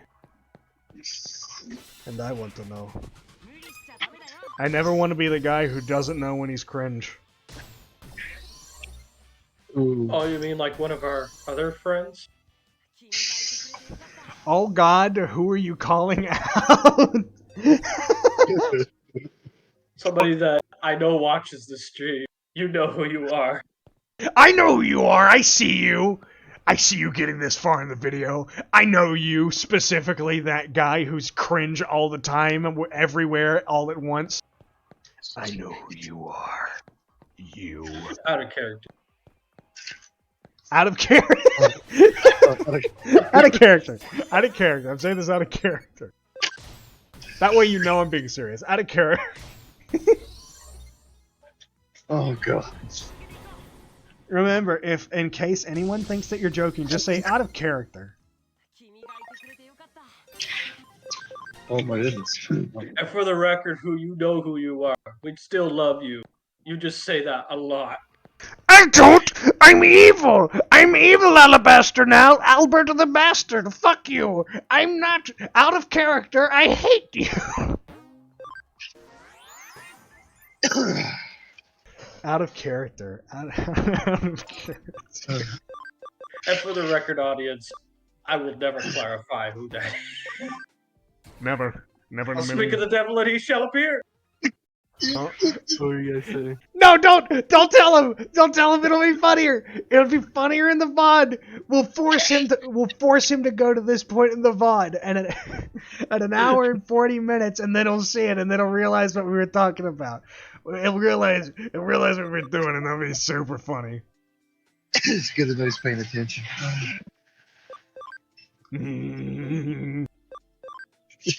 That's it. Never joining again. That's it. You can't come back from this. Irrecoverable. Okay. I guess. Oh, dear. Just looking through the backup Digimon, seeing, or not the backup Digimon, the Farm Island Digimon, seeing what I can evolve to and from. You better tell me when this comes up. Then you better. Never! You'll have to see for yourself. Go watch the video, you stink. Yeah. Okay. Shark is only at 27 ability. Oh my god. Oh man. Is there any way that... Yeah, but see, there's got to be items or something, even though you don't want to use items. Oh, in battle. Item bank, No items in battle. Do I have anything in my inventory? There's got to be something. Greatly increases Cam and ability when I feed the miracle meat to something. Okay, let's see what happens if I move him over to the farm island for just a second. Save it. Hold on, hold on. I'll save it after I check this thing. Here's what I'm gonna do. There you are, Shark. Alright, here we go. Cam is at max size, that's fine. I'm looking for the ability up. Only 10? Wow. Oh, well. Son of a bitch. Son of a bitch. That's what you get. You've at least cut down your grinding. That is true. I've cut it down by a little bit.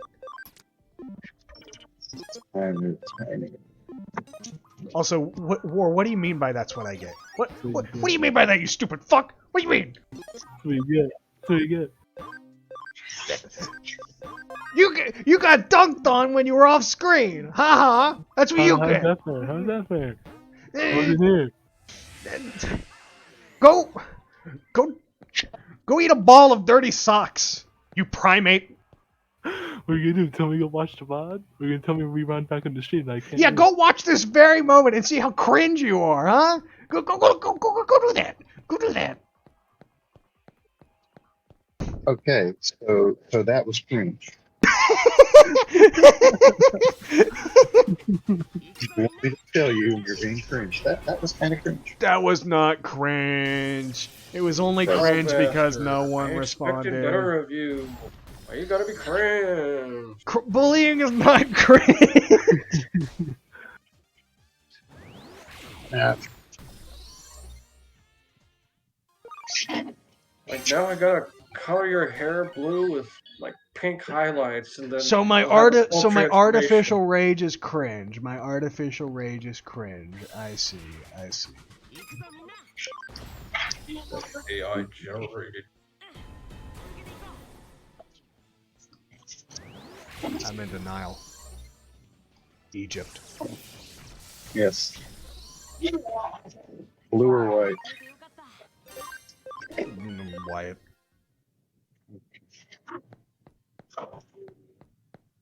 Upper or lower? Metal. I didn't even know they were lower. Middle.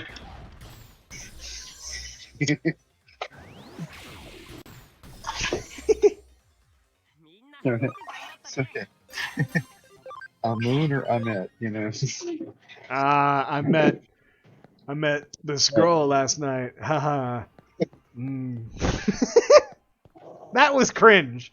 Me being artificially angry was not cringe. Someone saying shitty pickup lines is cringe. Artificial anger is funny. The internet thinks so. I think so. That rumination is kind of cringe.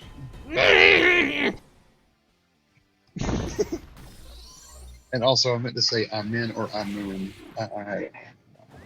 I'm in. That is what the Christian guy says. Amen. He found Amen. Amen. Demon. Of course, you could also go for like the really fast version and say, "I find the mean." That's it. That's it. I'm gonna say something controversial. Question to you. Question to you two. Least favorite religion. Go. We're doing this. We're doing this now. Favorite? Least favorite. Least favorite? Least favorite. There's so many good choices, but I'm gonna have to. I'm gonna have to say America. America, the religion. Oh, you mean you hate patriotism? I can understand that. I could call at this point I can call patriotism a religion. Like Yes. if we're saying American patriotism, that's a fucking religion. At this point, that's a religion. Like full-blown American patriot is like Donald Trump worshipping super Christian, and that's fucking unbearable. I think you mean super Christian redneck. It's like a whole combination. Yeah, this was like super Christian redneck Donald Trump worshipping motherfucker. Conspiracy theorists too. I'm pretty sure that a good majority of them think the world is flat and think that the vaccine is going to put tiny little nanobots inside of your body that turn you into a drone. That's an actual thing. I actually heard that from someone. I actually heard someone say that we're putting nanobots inside of the fucking vaccines. But if I had to pick, I probably would go with Jehovah's Witness. Yo, same! Dab me up, buddy! Damn, we both hate Jehovah's Witnesses! What kind of religion do you sign up for where you don't celebrate anything? Like, not okay. So Jehovah's Witnesses, they're basically don't like Halloween. They don't like Christmas. They don't celebrate birthdays of all things. They ask you to devote all of your money and funding to them. They tell you not to get an education and instead to do things like window cleaning. Just become Amish. Become Amish. Yeah. Instead of being a Jehovah's Witness, become Amish. Please, please just become fucking Amish. At least then you're not shoving it down people's throats. At least the food is better when you're on it. It is good. Pork and cabbage, it is pretty nice. It's not only that it's not better, you're not bothering anybody because you have no online footnote. Jehovah's Witnesses don't have that. In fact, Jehovah's Witnesses are about going door to door, like, intentionally getting into bad neighborhoods to convince people to become Jehovah's Witnesses. A Jehovah's Witness will get fucking shot if it means getting an extra convert. The only thing they won't do is go to the, like, doorsteps of people who are apostates.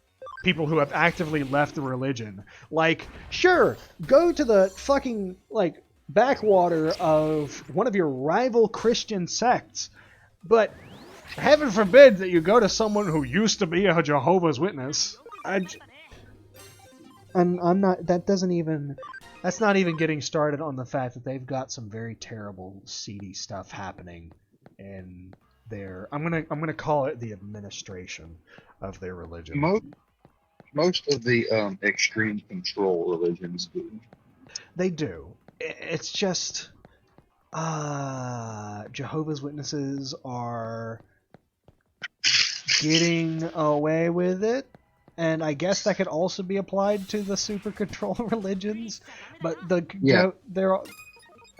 I don't know. Well, so is Scientology and Mormons. Yeah, but you can't talk shit about Scientology or else they're going to burn your house down and then eat your dog. Because apparently if you start talking shit, you're fair game. They'll ruin your fucking life. No, They tried in the South Park, didn't work.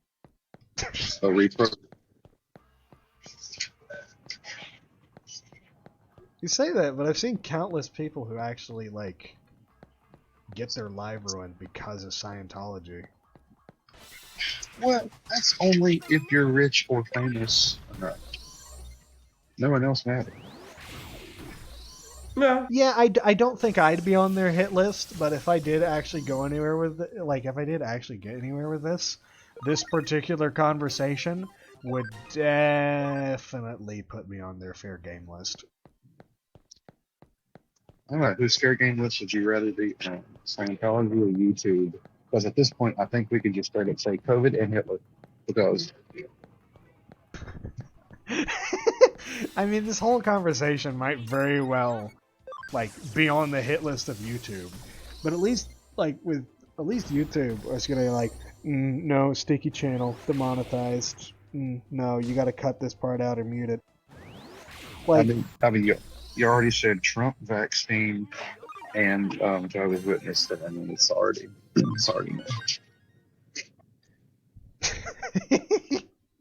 we could go ahead and talk about that. You make the bold assumption we're making money from this, Eric. I'm That's not true. making any assumptions here.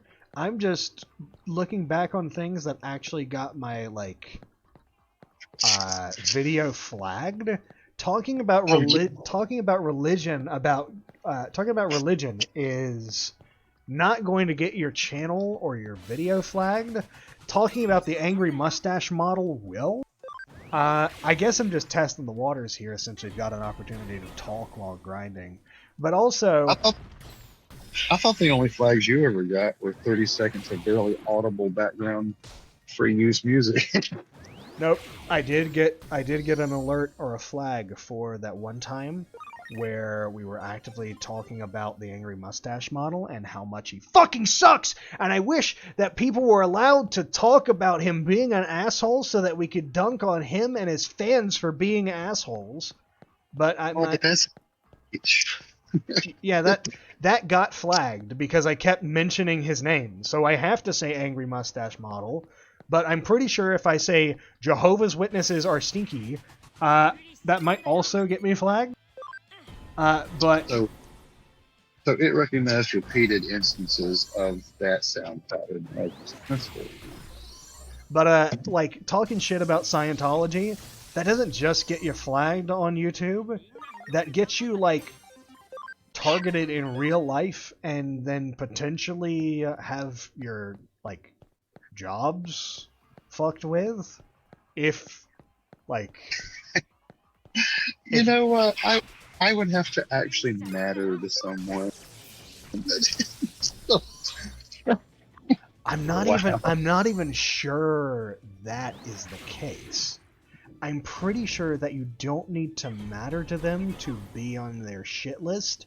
You just need to be on record talking crap about them. What are they proving to who? If I'm they're not proving it to anyone. They're silencing detractors, which I guess proves their own members and people who talk out about them that no matter how big or small you are, you will be preyed upon by them. That's why. Why silence me? Nobody's fucking hearing me. Because you talk shit about them. That's why. It doesn't matter how big or small you are. They're fucking. If I call them what they are, I'm gonna be targeted. Oh, it's infantile and pathetic, is what it is. What of losers? I'm not. Rock bottom losers. I mean, you have no problem saying it, Eric, but there's eventuality that he has to make money from this, so...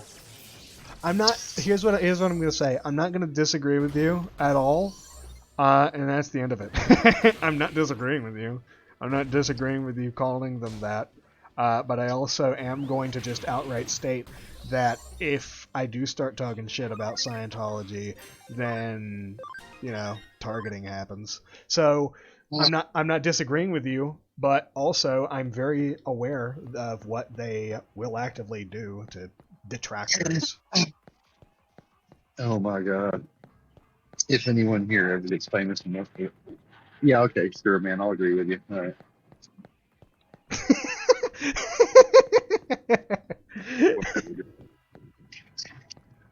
Yes, they're putting gay juice in the frog water. Yeah, all right, cool. Who's putting gay juice in the frog water? I just don't. Somebody is. Somebody on this flat Somebody's Earth. licking frogs, Eric. Someone on this broad flat Earth is doing that. Yep, gay juice in the frog. Then again, it's not really that hard to believe, considering that there has been videos out there of politicians that have looked up porn when they were out at work. They are There was that one politicians. thing a while back. What was it?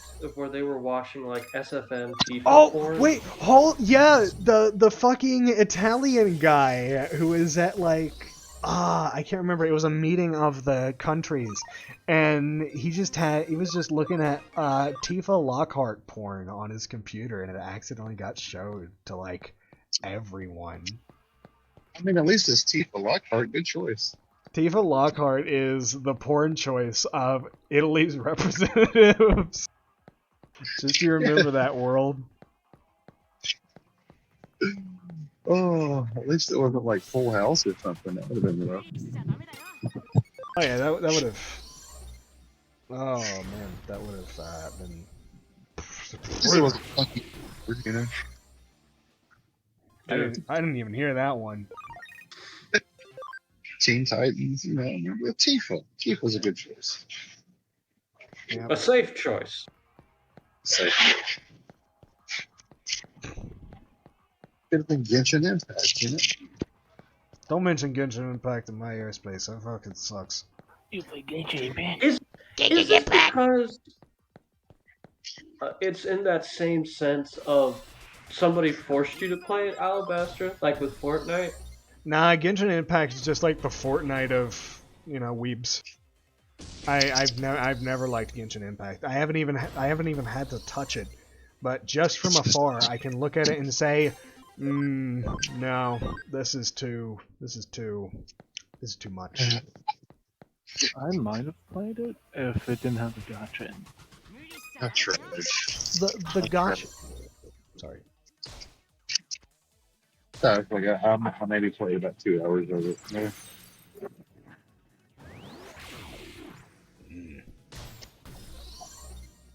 God damn. I mean, Triax has also tried it, but he also quickly gave it up because only his girlfriend at the time played it.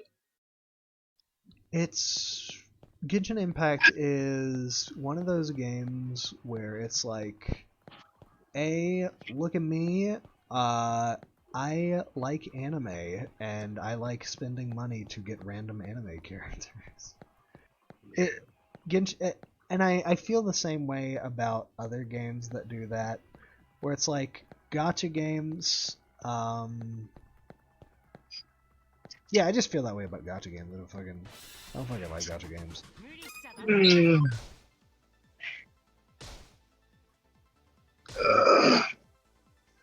But yeah, the only reason I even played it is because I was encouraged to do so by the Planters poster child.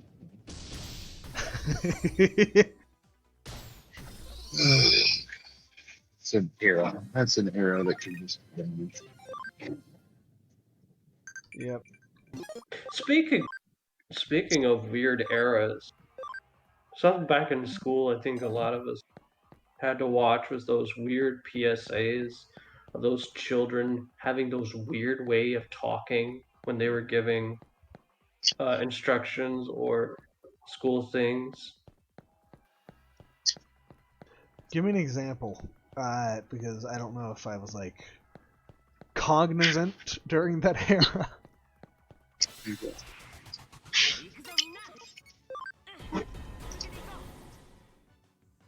Like, are we talking about? Remember, out of courtesy to your fellow student, that you make sure that you don't walk across those cracks, or something along those lines.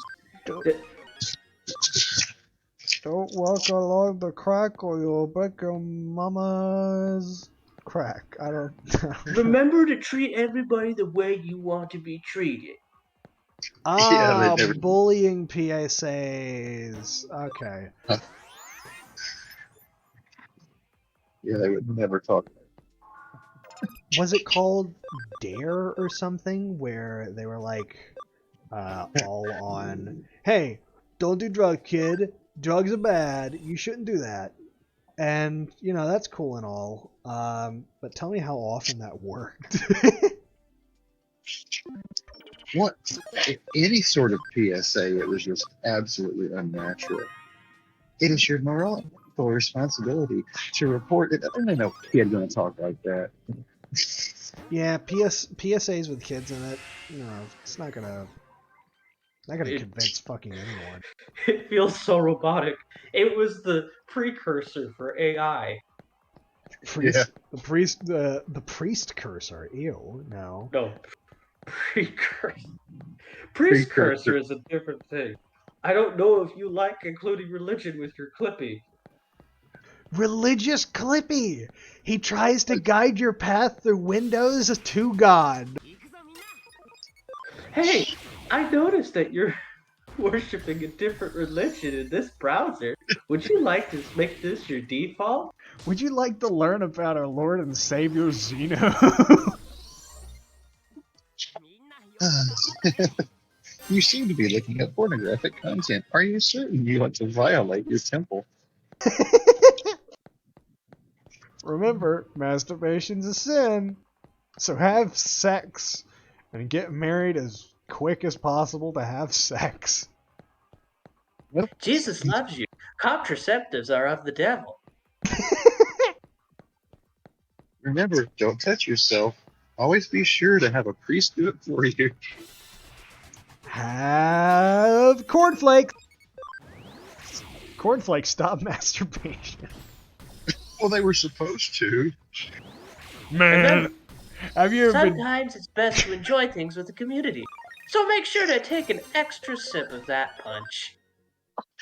Man, my day has been awful. You know what? I'm gonna jack off or have a bowl of cornflakes.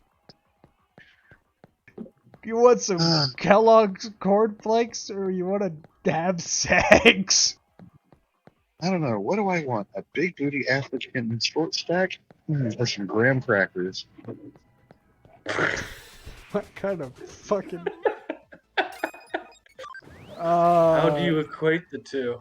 That would be a great way to open a conversation if you're trying to get everyone in the conversation to say, what the fuck? Just like approach the bar where your buddies are and then just say that. And then they'll just all like look at you slack-jawed. Crackers were supposed to do the same thing as cornflakes. Why did we believe that graham crackers and cornflakes were going to stop us from masturbating? To fuck it. I mean, I not guess only would it would create a different kind of kink within somebody that may not have been there. I mean, Tony the Tiger makes people want to masturbate. Yes. It's more than good. It's great. And have you seen Snap Crackle and Pop lately? Ooh, baby boy. Ew. You know, I ask myself, is that the worst one? And I feel like it's one of the worst sides of the coin. Because on the other side, there was the Elmer Fudge mascot. Can I or can I not fuck Count Chocula and Blueberry Crunch in a three-way? Ooh, blueberry. I'd say, was that a deep awakening for something else? Listen, that Habsburg jaw on Captain Crunch. Count Chocula. Fuck, I ruined my part. I ruined it. That was cringe. That was cringe. I heard a weird factoid on that. That apparently, based off the markings on Captain Crunch's uniform, says he's an admiral, not a captain. Yeah, right. he's faking it. He's faking it. He is not a captain. He is impersonating an officer of a higher rank. Ooh. Kill him. But I don't know I don't know, in terms of popular cereal mascots, I mean, Tony is pretty awesome. Tony get some of the better commercials out of it. Because I do remember there used to be ones for Fruity Pebbles, and those I haven't seen since the dawn of time. Those pebbles got me fruity, guys. They're putting chemicals in the cereal that turn the frogs gay. Remember, here's the thing. chat, add that to the cringe count. That's just straight up Flintstones, though, for their mascots, and I'll take Betty Rubble any day. I'm like, yeah, I'm talking about original mascots, and I think Trix Rabbit not too bad. He'll do anything for Trix. The Trix Rabbit will do anything for a bowl of Trix cereal, even suck your dick. I thought that was the cuckoo for Cocoa Puffs bird. No, he'd do that too. He'd do that too. It's just like a different addiction.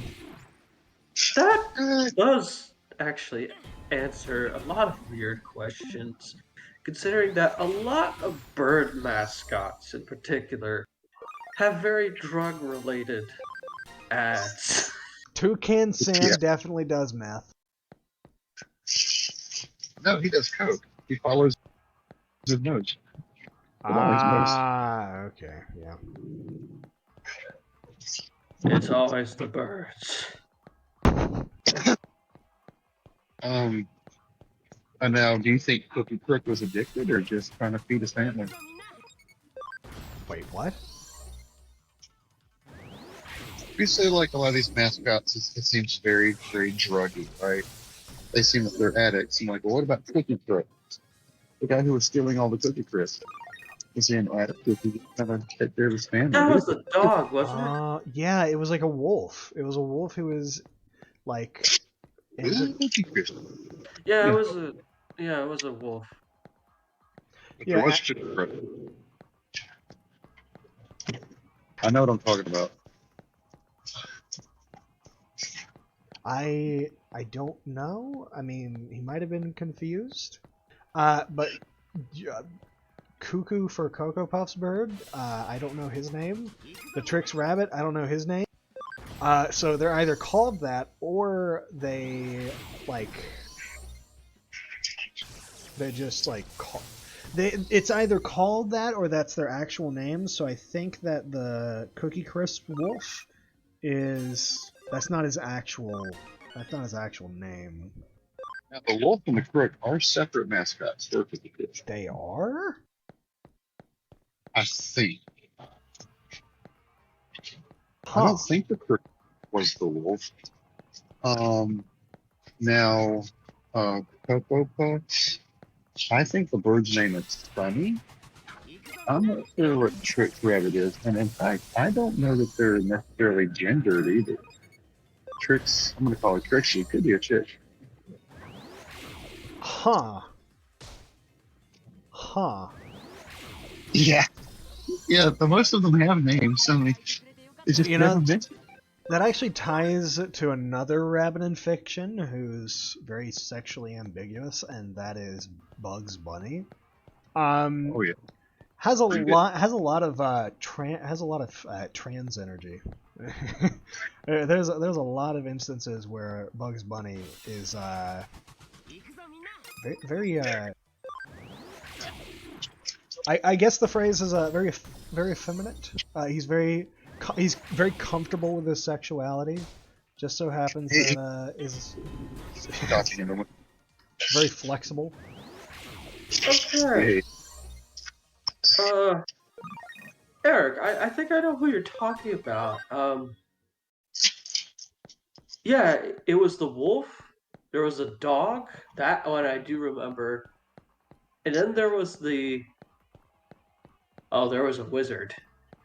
There was a wizard? There was a wizard. There was a wizard for Cookie Crisps? 1980. What the fuck? It's had a few mascots, man. The Cookie Crisps wizard. Now, what?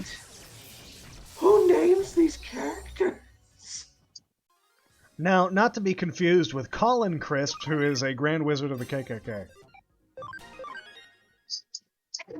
And I Okay, don't I see think where this design came from. So the dog looks to be a parody, or at least a redesign, of a Cookie Burglar or Cookie Croop with the Cookie Cop What the or fuck? Cookie Crisp.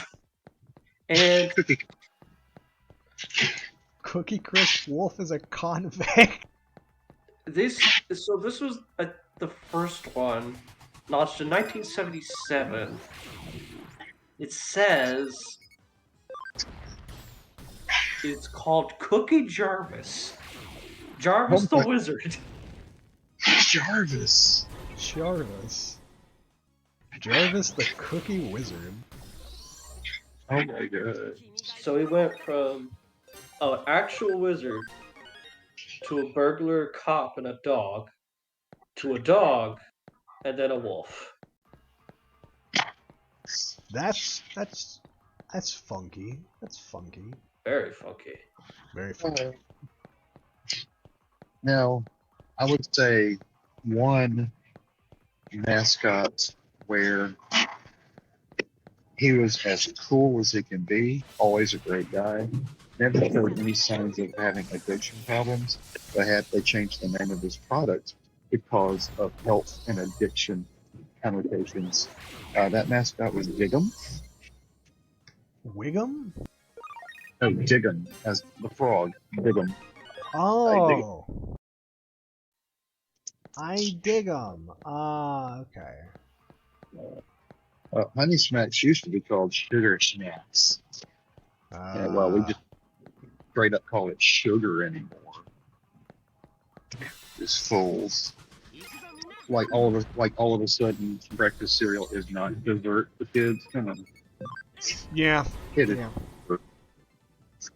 Can't just call it like raw sugar grain or something. You know, because that's what it is. Reminds me of some of the old stories that Donald Glover used to tell when he was still be a full-time comedian, where he said that his mom was a Tupperware woman, and that when they finally got his brothers and him some Cocoa Puffs, that she put 3 tiny pellets at the bottom of the bowl, but filled it with like 3 bowls worth of cornflakes. You want this chocolate? You're gonna have to work for it, kid. Get through 3 bowls of fucking The funniest part of cornflakes. it is that her brother looked at his mom with the most pained expression, but started eating the cornflakes. He wanted that fucking chocolate. You cannot be stopped. being like when he was joking, he's like, "You bitch."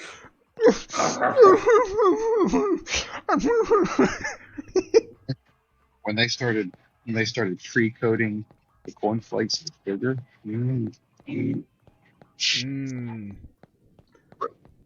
Diabetes in a bowl. I mean, the full name of the product is Frosted Flakes of Corn.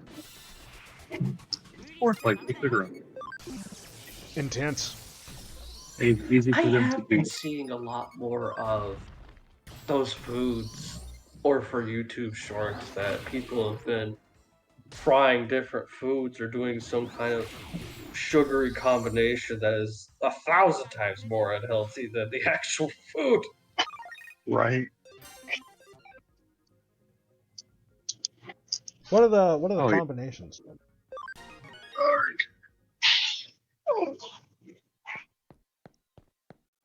Yeah. What are they? What are the combinations? What are the combinations? What are the combinations? All right.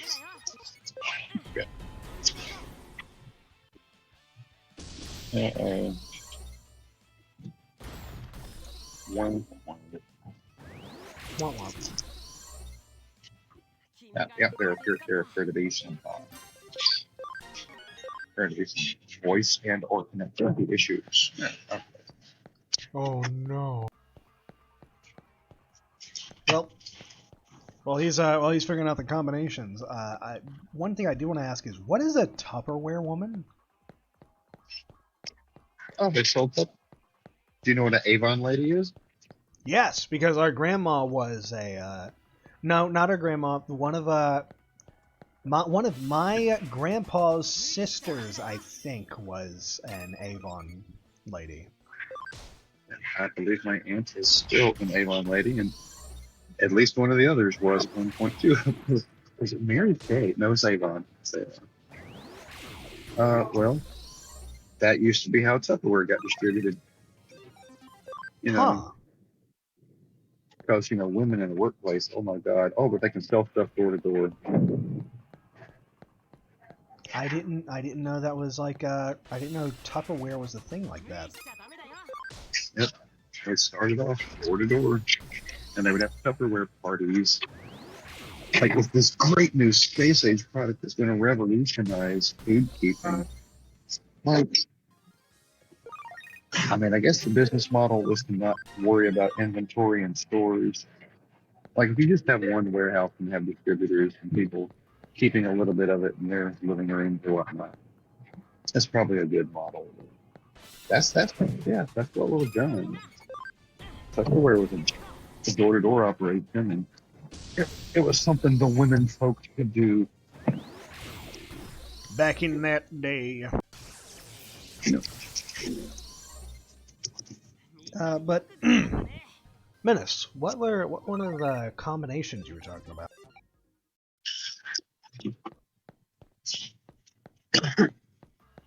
Oh no, is he not back yet? Uh-oh. I was listening to something else. What's up? Well, you mentioned a combination of things that were unhealthy. What were one of the examples? So one of them was, it's always this particular this guy of Asian descent, because I don't know what nationality he is, which is whether it be Korean, Chinese, or Japanese, or something along those lines, or out there. But what I do see him often do is that he makes these shorts of where he douses something in butter, usually very good. However, it's usually the thing afterwards he does, where he just like coats in like 3 pounds of cheese. Okay, now I remember what one of them that he did was that he took, I think, 10 slices of cheese, compressed it down, deep fried it, and sprinkled something else on it. And it would just be things like these, like either something as ludicrous as like deep frying the chocolate. Hey, I always had to do something with the fry variety. Hey Eric, when are you gonna let me? When are you gonna let me try a deep fried ball of cheese covered in chocolate? It can be done, but I believe what you're referring to there is our wonderful, beautiful golden boy of cooking ASMR, Zach Choi, doing these shorts where it's the most ungodly, like, bro. Okay, you look healthy. I don't know, but that's not gonna last if you do that again, bro. You don't look like type 2 diabetes or coronary artery disease, but if you do that again, I think, oh my God. Yeah, and then he'll do all that. He'll have like the slices of cheese and ham, and it's going like a foot high. He's making this tower, and then the egg, dip it in the egg, dip it in the panko, back in the egg, back in the, and then he'll deep fry it like you said. Add slices of bacon. Yeah. Zach But then Choi, he'll do something like cut that up on a bowl of ramen or something, and then crack a raw egg on it. Like, God damn, dude. Zach Choi is evidence that God has yet to abandon us if he can maintain his body like that, because it is a fucking miracle. I mean, he does those great, quality cooking videos, and then it's like, okay, are you sending a message now with these shorts that you don't want to live? Are you crying out for help, Zach? That is some Nick Ocado level shit right there. And I will never forgive Nick because he upset Zach. He upset him. How did he upset him? It was Zach and some other tuber that Nick wanted to do stuff with, and they were over at his house too, and he was just being super weird and creepy and wrong, and just and making accusations and the drama and like accusations against that too. I'm like, that's the last person in the world who's done something wrong to somebody. It's just for Zach to have to take a moment to make any sort of reply post is like, no, he should never have to do that. So that's why I don't like Nick. That is heartbreaking. I'm just waiting for it at this point for him to come out one day and say, you know what, guys? My social experiment was very successful. Thank you for being a part of it. He already has had something like that. Like, he's come out and said that this is all just some like guys he's put up for the sake of like, you know. I honestly, I think he might have just been covering his ass. I don't think this was a fake at all. He genuinely meant everything that he's done up to this point. Well, of course he did. It's too real to fake. He's just gonna cover his ass a little bit. Well, that's going to take all the fabric in the store. Let me tell you that. Not as much as the fabric needed to cover my ex-sister-in-law. Hello. Oh, you need the whole cotton field for that. Oh wait. Well, you know what? We're not. I don't know if it's so much covered in fabric or the fabric's going to stick. Also, I just want to clarify that the reason why I said that is because my ex-sister-in-law is a witch, and not because I am in any way detesting sisters-in-law. Sisters-in-laws are great. Mine is just an absolute asshole. Or was, considering, you know, ex-sister-in-law and all that. Yeah. Now we come from people of a hardy stock in terms of physical dimensions, but she's inhuman. It's something weird. So I am built like a bowling ball. That's just kind of like how I am.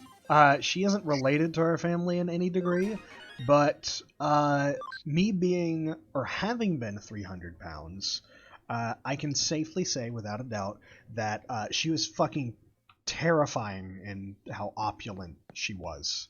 Like, good lord, could you have vexed anyone harder with how broad you were? I'm gonna just stop dancing around it. She was fat as fuck. She was huge. She was huge. She was a monster. I mean, somehow she could still walk, so that implied there was some musculature underneath all of that. But god damn. I think those were Nobody in sentient. her family runs Alabaster.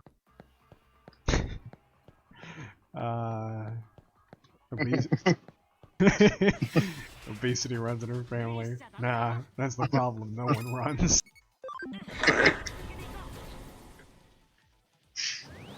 I mean, her mom. Her mom isn't struggling with that. Her sister, last I recall, definitely, because I think the last time I saw her sister, I was so fed up with her presence that I called her a stack of pancakes on a set of stilts. God damn! It was like when I was fucking 16 or something, where she was still my sister-in-law and not my ex-sister-in-law. And I was just slowly getting closer and closer to just fucking stabbing someone out of frustration. And I got in trouble for tossing an insult like that. And, like, the big thing was, she said she was having thoughts of self-harm, and an insult like that was definitely making it worse. And I felt bad for saying it, but in retrospect, knowing how influenced she was by my sister-in-law, because this was my sister, this was the sister of my sister-in-law that I insulted. Knowing how my sister-in-law is, and knowing that she takes after my sister-in-law so much. I no longer feel remorse for an insult like that, and I would have burnt her harder if I had gotten the chance, because they fucking deserve it, like hardcore. It's not my place to talk about family business, but they did try to label someone a pederast. Yeah. They tried to get him in trouble with the law, and this was my sister-in-law's sister's boyfriend at the time. Tried to get him accused of being a pederast using my niece. So that was kind of majorly fucked up, and is one of the reasons why I absolutely fucking hate her. Because besides causing the family turmoil of, like, casting out my brother, which I think that's fucking cruel anyways, because they had a daughter together, and a family like that, I know it's kind of a toxic thought, but should at least try to cooperate until their kid is old enough to understand what a divorce is. Even if it takes like a couple of years, there's like a business relation you can form family-wise for your kid. Besides the fuckery that she caused with that, she also tried to get someone convicted of pederism, and that's fucking disturbed. There are too many awful people in the world to go lying about someone else to add them to that list. Come on. And even an accusation like that to someone else completely ruins their fucking life. If someone did actually do it, fuck them. But if someone didn't do it and you are just trying to get them in trouble for something so disturbed and egregious, like, what's fucking wrong with you? If you're gonna ruin their life like that, just stab them. I'm not like saying to be violent. You shouldn't do it anyways. But if you're gonna ruin someone's life, don't go for the psychological warfare route. That just sucks. Well, don't go for the horrible accusation route, because knowingly falsely accusing someone of a horrendous crime is itself horrendous, and you can suffer your own legal consequences as well. You should suffer the legal consequences for doing that. And I wish we were more firm about laws like that. Right. And we're getting into a strange avenue. Not anything new to this particular like column, but On the upside, the reheat test on these pockets is very positive. I had my concerns on whether or not they would be worth the effort. They might actually be. They seem to inflate a little bit. That was a good sign for the inner quality. Bread is soft, and I would dare say there's a certain fluff to it, but it still has good structural integrity. These might actually still be a good idea, despite how frustrated I got with making some of them. What would you give the flavor on a 1 to 10 scale? Well, because I knew I didn't put a whole lot of moisture in there, I did put some pizza sauce in the little cups, and I am dipping it. So, I don't know, 1 to 10? Let me think. Because the aspects, it probably tastes like a meat lover's pizza. But there are ways you can do that, like having the flavors intermingle with one another, and have them, or potentially have them layered apart. So, what would you give it as a flavor rating? All right, so I got to give it a judgment without dipping it. Make sure I got crust and crust toppings.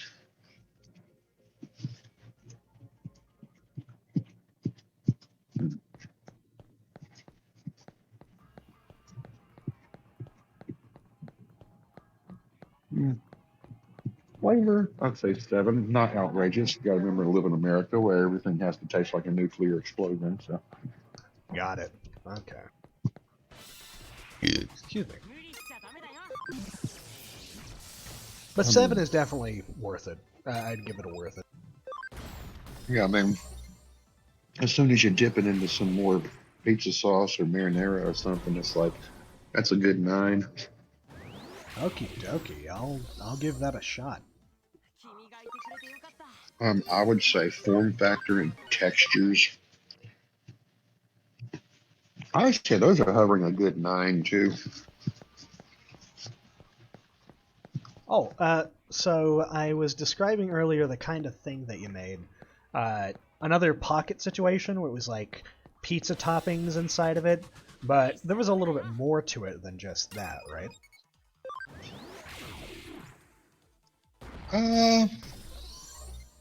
Mozzarella, a little pizza sauce, pepperoni. But I cooked some ground pork with basil, oregano, salt, pepper, garlic, Italian season. Because I wanted to have a little more meat to it, but I don't typically like Italian sausage because it's got a sweet tasting licorice spice a lot of times. I don't really care that much for it. So this was a bit like having a very mild pork sausage.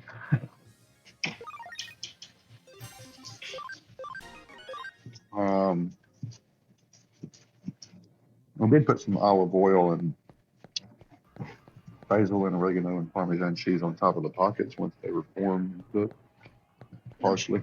I'm sure that kind of brought an extra little bit of flavor to things.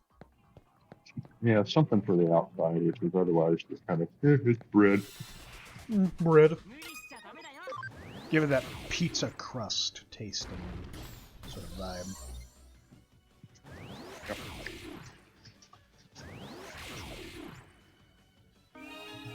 Still had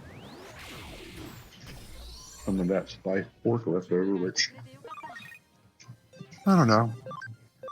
I may mix that with the gravy that's in there as well, because the quote unquote gravy,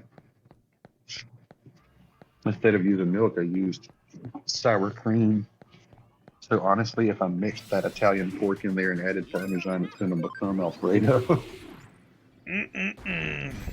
Homemade Alfredo. Yeah, ground pork Alfredo. I can try to pocket that, or I can just cook some pasta. I feel like Alfredo goes better with pasta. Yeah.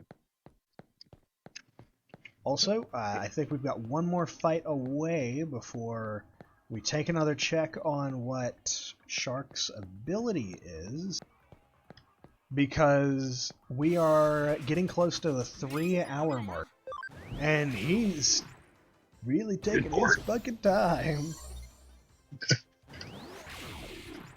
Again, if we had greater fights, this would probably be going much faster, but we don't, so we're just going to work with what we have.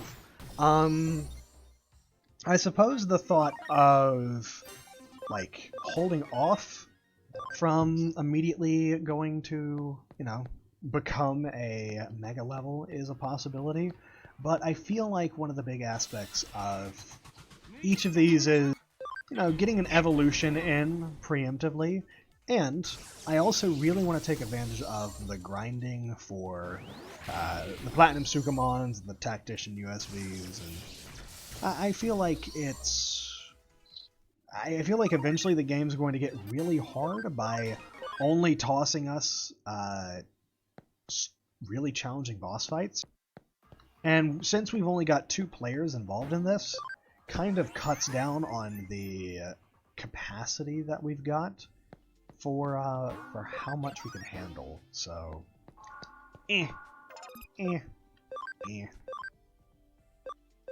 let's get Shark generated. Okay, so he was at 41. So this went up by around 11, which means Good God, Mother in Christ, I'm going to have to do this at least one more round. Where I evolve him up, then I evolve him down again, then I evolve him up again. Jeez.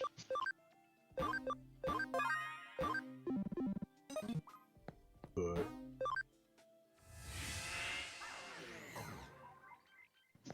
Alright. One more... Well, yeah, a couple more. Forays into the fucking encounter zone.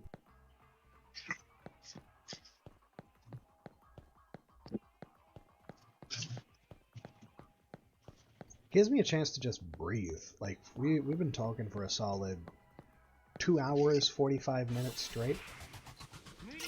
Wow.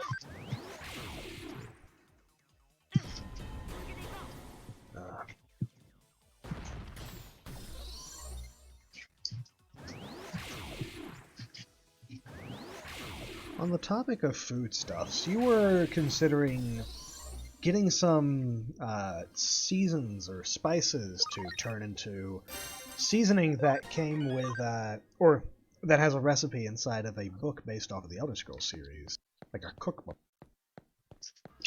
Yeah, I figured I might as well make the Nord Imperial and Stormcloak seasonings to have them put away. Do you know what kind of spices we'll need for that?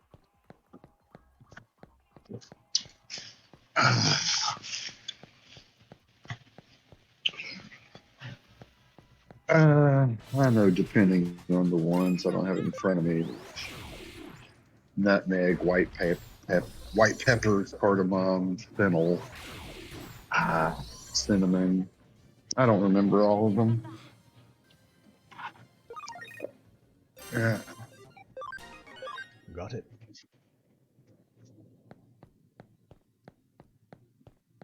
Yeah, the long and tedious process of getting these goofballs up to stuff. Oh my god. Yeah.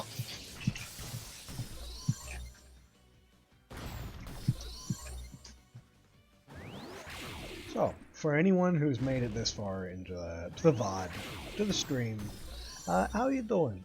How's it going? Be sure to comment down below how you doing. It's good to see you. Give us a like, if you'd like.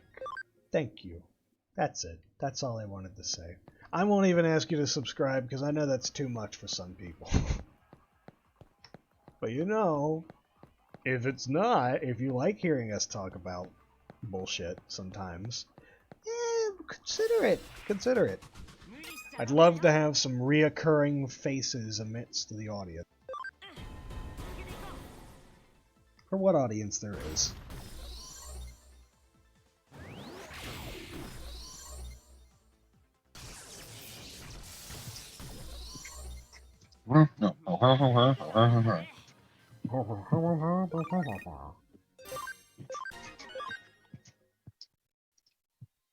How long do your lunch breaks usually last?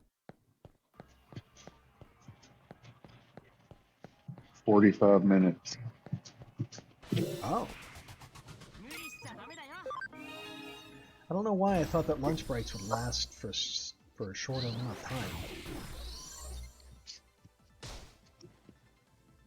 45 ain't that much.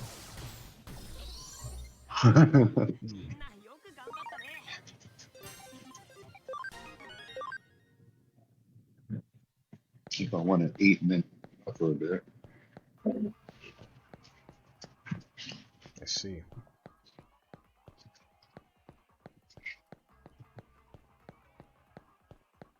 Oh boy, oh boy.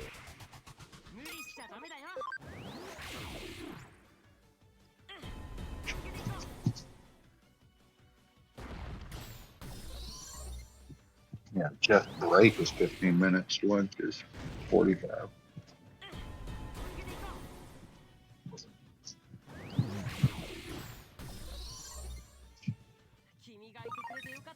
I think my brain is just like taking a second to refresh after everything's been said and done. Like, you know how one can get super hype for a thing, and then after a burst of energy, starts to slowly peter out? I think I'm going through that.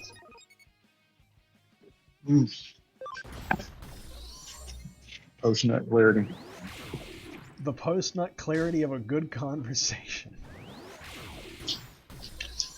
Yeah.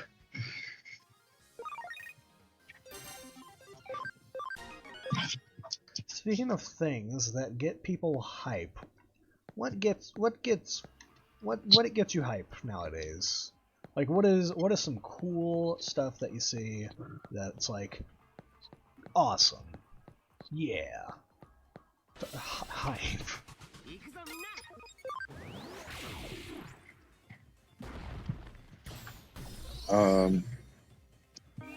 New scientific discoveries. I suppose that scientific discoveries involving, like, you know, how much we can achieve is pretty fucking cool. Like, the lab-grown meat thing is something that I've been keeping my eye on, because I feel like that could end up solving a lot of the... If we can make it the most efficient means of production for that as possible, I feel like that could end up solving a lot of the world's issues. Like, I imagine that lab-grown meat is probably going to require a lot of resources to make efficient, because there's also a matter of creating a kind of, I guess, infrastructure for it. We have to make infrastructure for shipping meats and other things, but any breakthroughs involving making resources that are necessary, like food and water, more accessible is always cool to see. But then there's some cool shit involving the discoveries of why some animals exist, like breakthroughs and evolutions and things that have been extinct rediscovered. Well, our ability to see deeper into the small scale, you know, subquark particles and all that shit, but also our ability to see farther, which equals back in time. Back in time? Space. Our ability to see farther in space, which equates to seeing back in time. Oh. Yeah, because of the distance light ends up traveling. Yeah.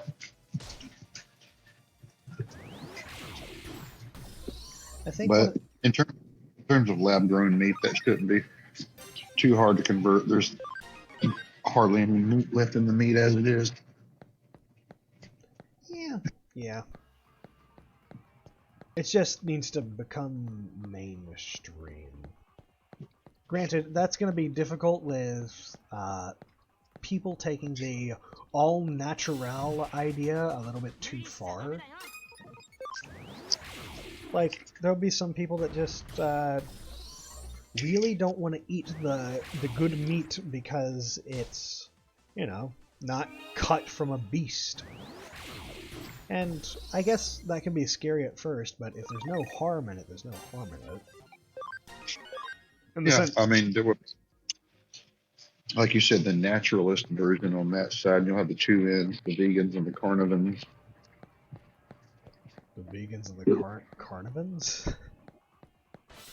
Yeah. They don't want anything weird having, you know, meat. Don't tamper with our meat stuffs. It's bad. And what it's going to come down to is, just like with vegans, unless you grew it yourself, you can't count on anything. It's going to have to be the same thing with the carnivores. Like, unless you hunted it yourself, you can't be sure, and even then, you can't be positive. Thinking about vegans and carnivores is kind of funny. I know it's probably the proper terminology for it, but having a clown race called the Carnivores in the Adventures of Eartha, that's really funny. I don't know, some of it was funny. Yeah. one of the things that's gotten me excited recently. Apparently the Trans-Siberian Orchestra is going to be coming to our part of the world. Like, that's going to be fucking schwick. Yeah. Yeah, 2 tickets to see it. Mm. And I think it's like gonna be a live like Christmas performance thing. And their music is all really fucking good. But their Christmas stuff is super nostalgic for me, considering I listened to their albums for the Christmas times of year super liberally because it was basically rock Christmas music, like, and that was fucking cool. Orchestral rock Christmas music. Yeah. Anyways, this is Finally coming. Well, Huh? you say something?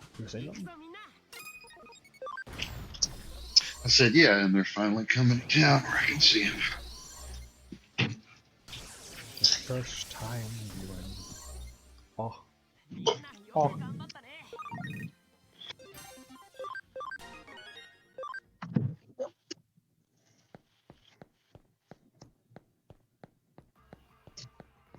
Yeah.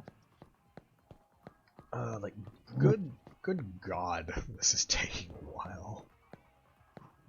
Even with the boost, just because it's in Babyland.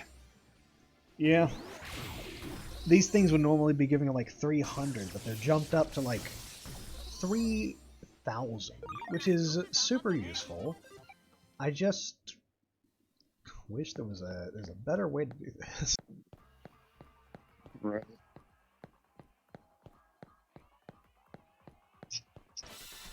You're not. This is the easy route. Yes, that is correct.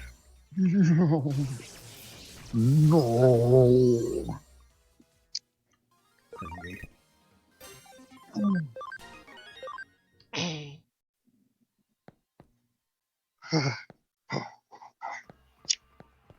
I think what I'll try and do after I get Shark up one more level is I'm going to go take a peek at that tournament thing and see if I can win maybe 1 or 2 battles with these guys to see how much XP that gives. Because if it gives enough, that'll grab my attention. That would be wild. Yeah, it would have to be a good boost of it.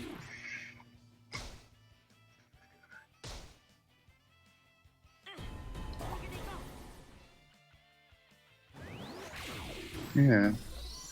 Thinking about other games that require a lot of grinding, I think my favorite type of grinding is usually something a little bit more, like, I guess active. Going to one place, getting a thing, going to another place, getting a thing, and having a bunch of different items instead of just having, like, a bunch of a single type of item. Because at that point you just sit there doing the same thing over and over, and that gets annoying. Gathering ingredients, growing ingredients, producing components. Oh my god, he's like 6 away. Ah. He'll need to do one more back and forth. And that's it.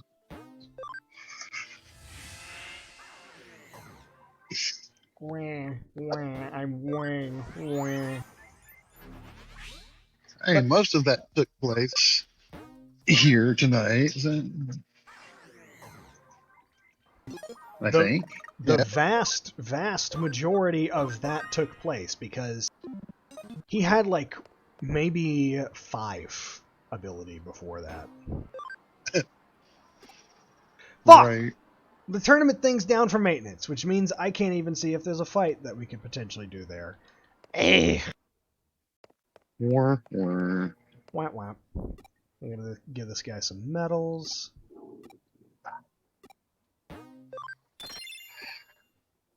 But yeah,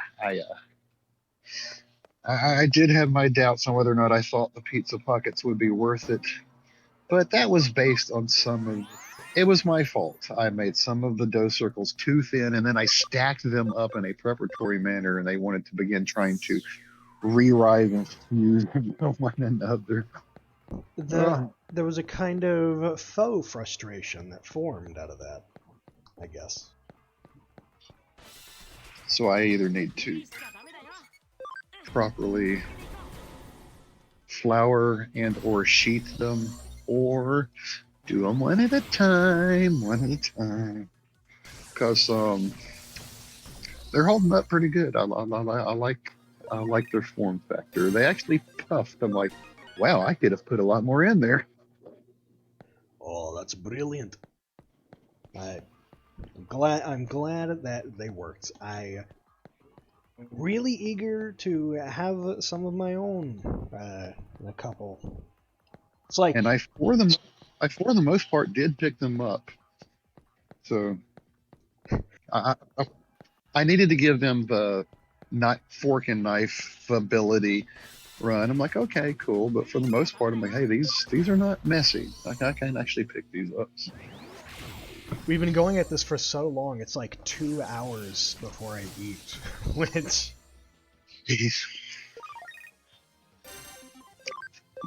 I try to restrict myself to eating around 3:30 or 4 in the evening, and that's like the one big meal that I have in a night, and then anything else is snack material.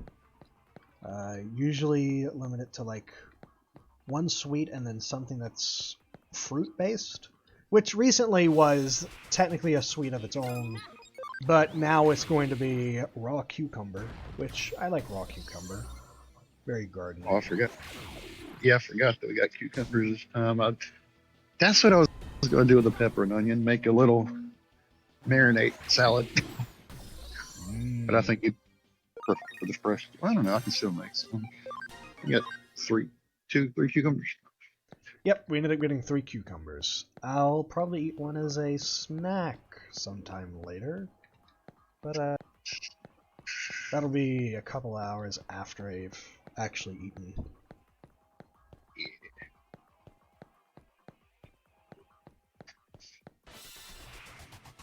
So you think Alfredo ground pork would be better off just on pasta? Yes. Instead of, or yeah, it is meant to be runny and gravy-ish. Like, I think even if I try to do it on a deep dish, that's going to be disastrous. Yeah, it's meant to be a little more fluid. Well, I need to spinach. I've been trying to eat spinach every day, but I can tell it's starting to suffer. It may have to be pork and spinach Alfredo. Get that vegetable in. Pork and And spinach. I think that's what's going to happen. I think, we'll give the bread a rest and do the pork and spinach Alfredo on pasta. That sounds good. Still haven't had to buy any meat yet. We got a stockpile. Stockpiling.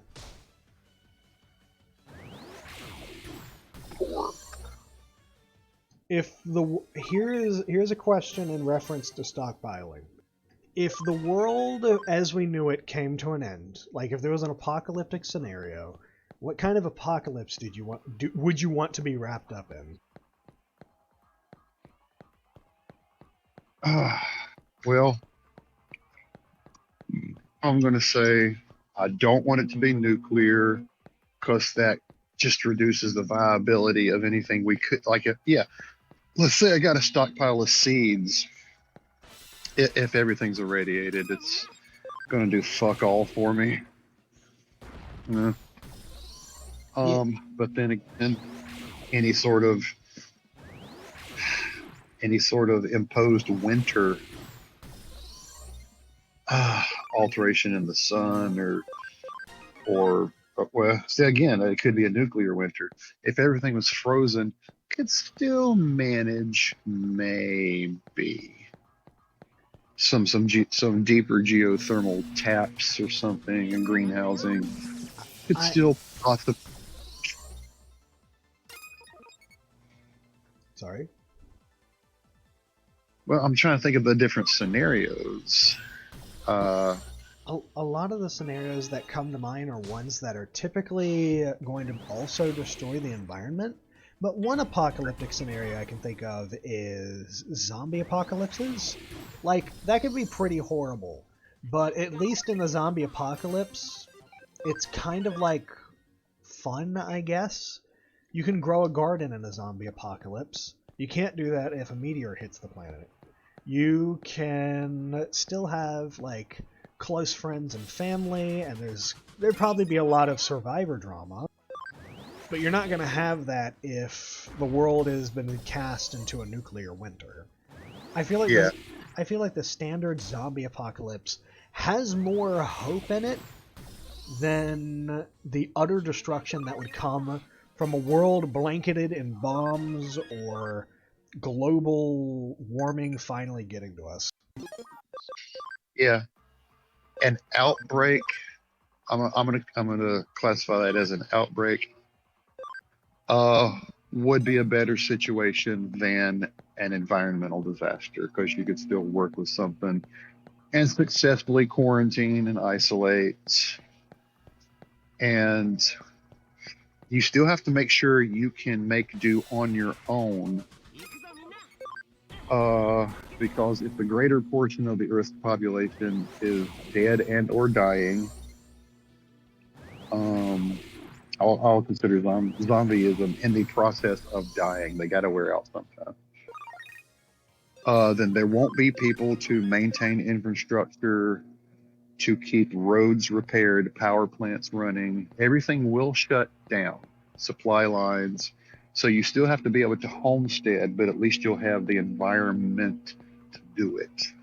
Yeah, and the other things that are kind of like that, where there is an invading force, like robot apocalypse or alien apocalypse or the fucking rapture. Those, while they do have the kind of that us versus them mentality that ends up forming for people, they still result in environmental destruction, unlike a zombie apocalypse, and that makes it so that it's impossible for the world to pick up after that.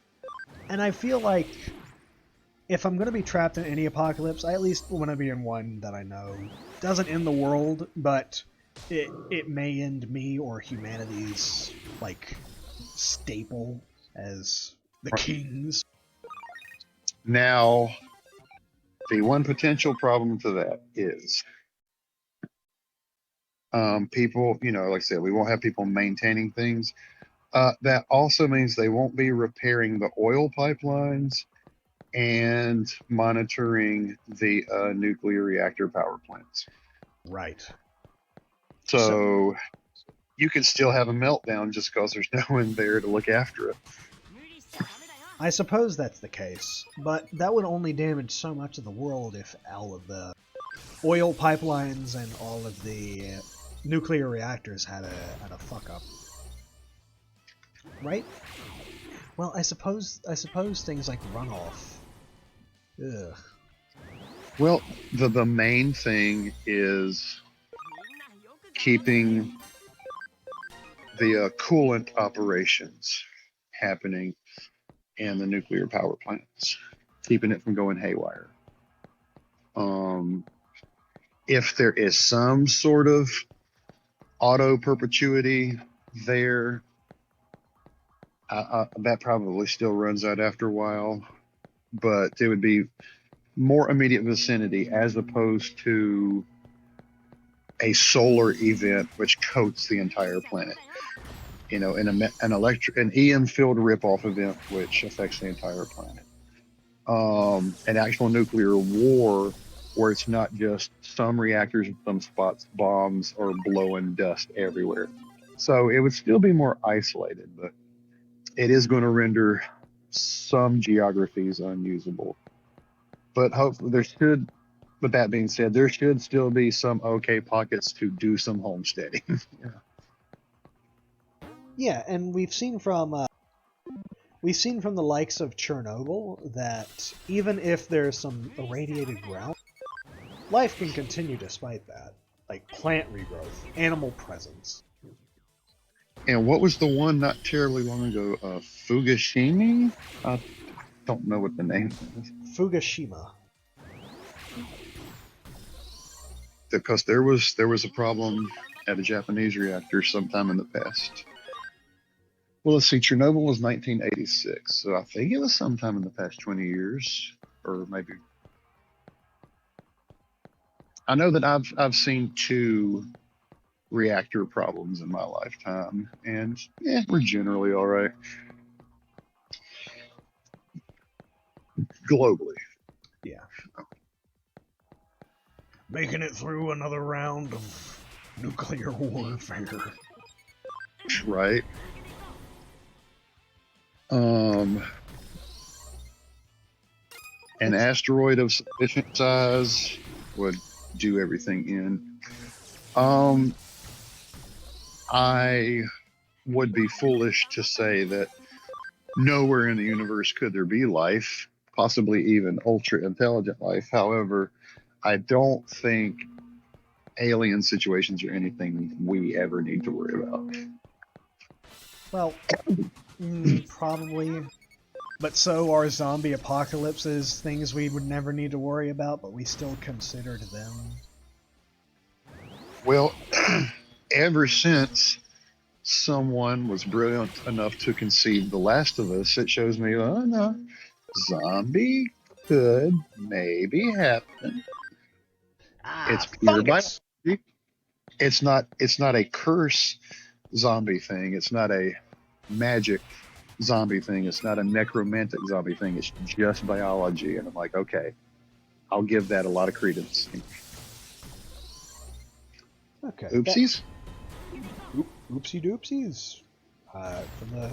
Yeah, or something there. Okay. Oh.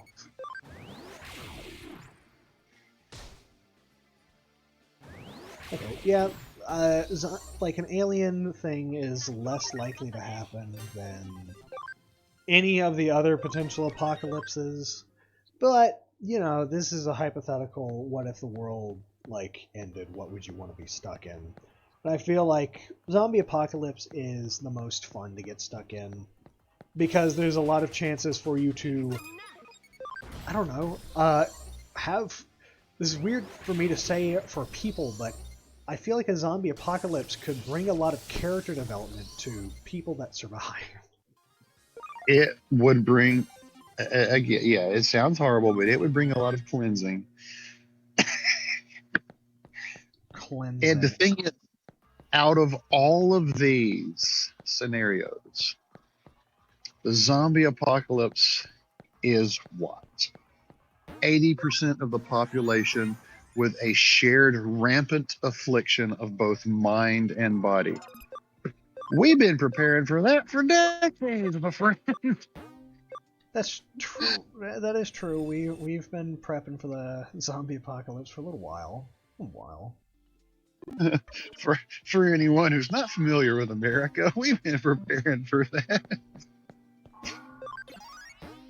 Yeah, we have an entire show called, I think, Doomsday Preppers. No, I'm just talking about the average Joe. Oh no, how will we deal with a nation full of mindless idiots who have this physical disease? Okay. Oh, Okay. I mean, Took me a second to get a full grasp of what you're talking about, but I'm picking up now.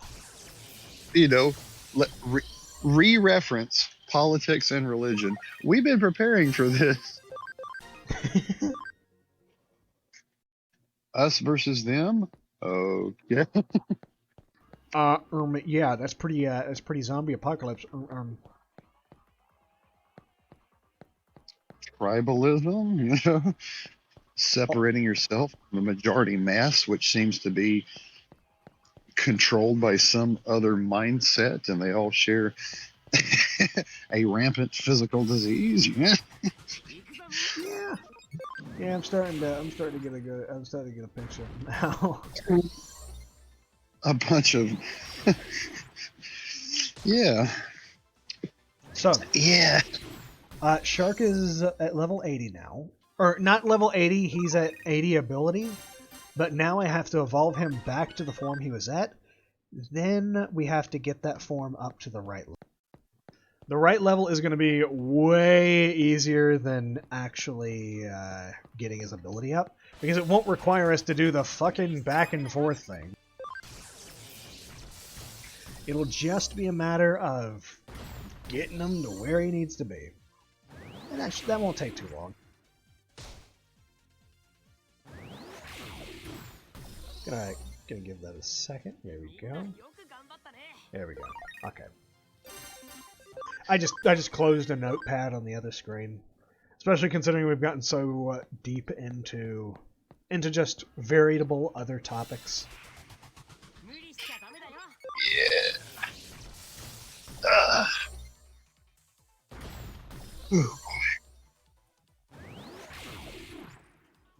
Like, look at the fucking time. We've been at this for like 3 hours and 20 minutes. Yep, so long that my lunch is actually over.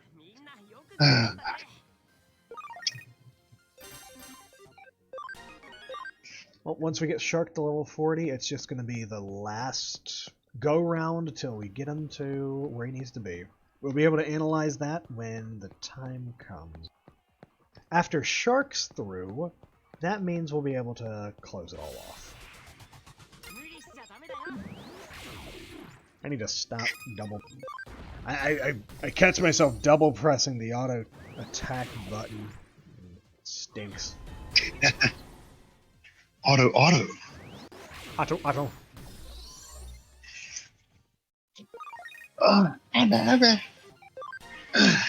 Error. It's dumb. Dumb and silly and goofy noises. Silly. Yep. Goofy. Peculiar even. A tad baffling. Oh, ugh.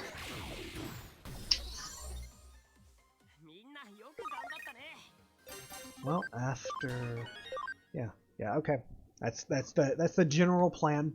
Get this guy to mega evolution status. Not necessarily mega evolution itself, just prepared for the transition. So we've talked about apocalypses, we've talked about writing, we've talked about all this stuff. I suppose Joke. Yeah. I said jokes, punchlines only. Jokes. So the rabbit says, I'm hypo. Nothing tears a family apart like a pack of wild hogs.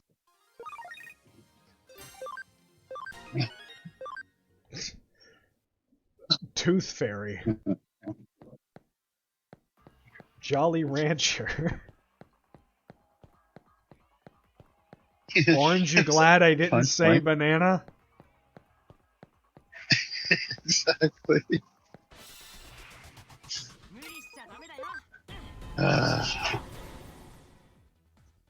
That's I would need a list of jokes just to be able to pull something like that off. I don't have enough jokes on my brain to be able to conjure that. That's not a lion, that's a giraffe. And then I said, your mother. Clap.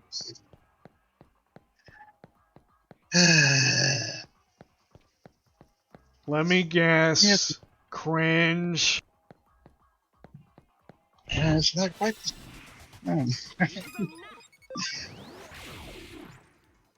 Oh no, that's just me being full from lunch. Sitting down somewhere else. Ah. Well, speaking of the apocalypse stuff that we were talking about, what is your favorite style of apocalypse? Not necessarily one to be in, but favorite to apply to fiction.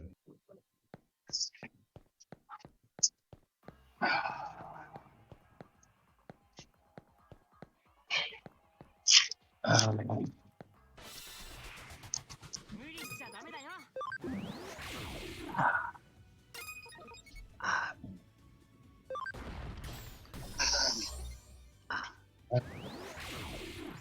um, my favorite to apply to fiction. Yeah, favorite apocalypse in fiction. I don't know if it's my favorite apocalypse, but it's my favorite conflict, which I suppose could come into play in an apocalyptic setting, and that is magic versus technology. Ah, the magic apocalypse. We didn't get... It wasn't mentioned before, but if I could have mentioned it, I would have mentioned it. The magic apocalypse. The idea that the mythical, the mystical, and the arcane come back from their place in fiction and mythos to ruin the world. At least the world that we know it as.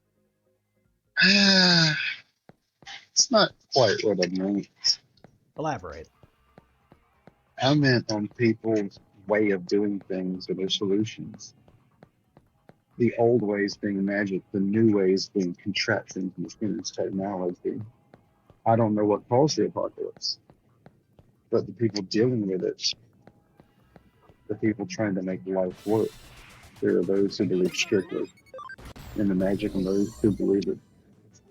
That's outdated. Stick to the technology. I suppose. In those situations, it's most likely, though, it is most likely that technology caused the apocalypse. And so that's why old ways are being revived of magic. Right.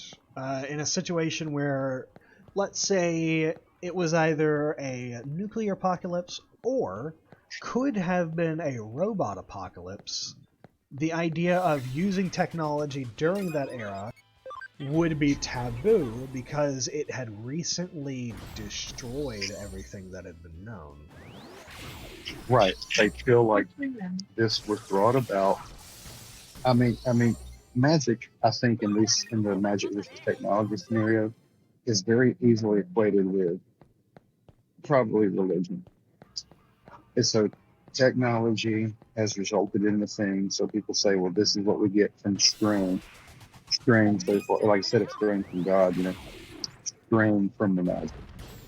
And so they're like, well, we need to fix it by going back to the old ways. But then the people are like, no, technology has been so advanced for a reason. We can fix this with more technology. And they're like, no, your technology caused it. So there's actually something funny with that. The idea that an apocalypse occurred because of technology and turning to the idea of magic to maintain oneself is actually, I think, a staple in the Warhammer 40k universe. There's this group, or there was this era in which technology was at the height of advancement, but after an incident involving magic, where this place called the Warp had opened up and a lot of psychic devilry had caused massive death throughout the galaxy. The idea that technology was super important, or the idea that one could create new technology, was completely overshadowed by the idea of machine spirits or the great Omnisaya, and the idea of making something new was heretical. Like, there were ghosts in the machines, so you had to perform rituals in order to repair it. And technology, as advanced as it was, became outmoded for the idea of religious belief. And like actual psychic magic. I don't know. Talking about the magic versus technology thing made me think of Warhammer, because it kind of does that, where there's a ton of technology in the form of firearms and spacecrafts, but then there's this aspect of magic where in order to get around, they have to use the warp, which is mental things like opening warp gates and shit like that.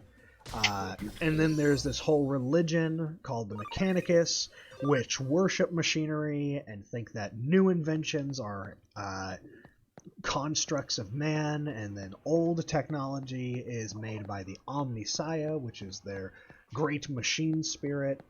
And then there's this whole religious overtone where there could be heretical machines, there could be heretical magics, and stuff like that. So it made me think of that. It made me think of Warhammer Hardcore when you mentioned it. Yeah.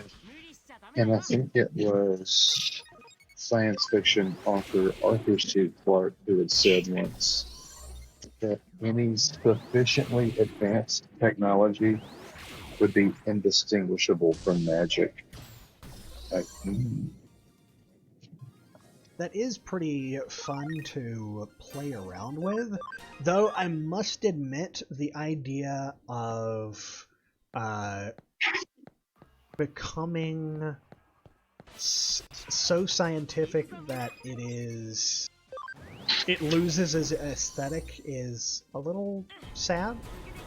There was a I can't believe I'm referencing it, but there was an episode of Rick and Morty where they got swept up in some magic bullshit because of like a dragon or something, because magic apparently exists in Rick and Morty's universe, or one of their universes, and Rick just kind of scienced his way through the magic so hard that he was able to take full advantage of it and just basically start using wild magic to his advantage. And I feel like that's pretty cool, having a character who is scientifically minded enough to be able to conquer magic, but at some point you get to a place where it stops having the same air of mystique that holds people's attention. yeah.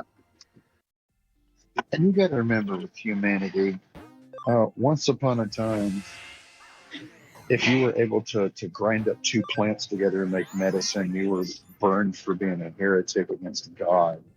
So, This is true. Also, taking a double check, we have to get Shark up to level 60 in order to have him evolve. However, his stats, I'm thinking, will probably need to get past that. Probably closer to around level 80. Yeah,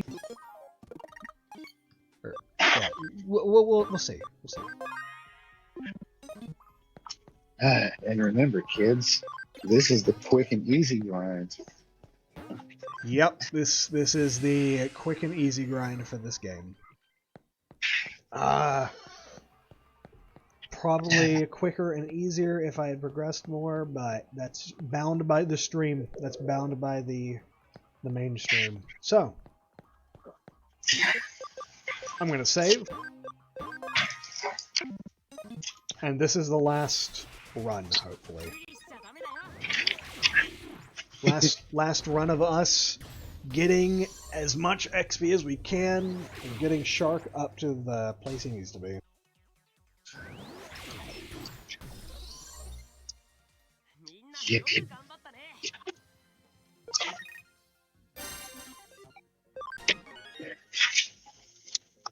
Shark's attack is already up to 131.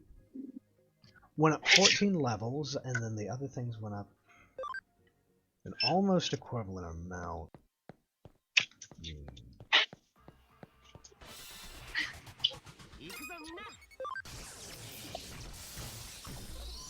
And there might be some other things that I could do to try and supplement a lack of stats, such as Farm Island training sessions, but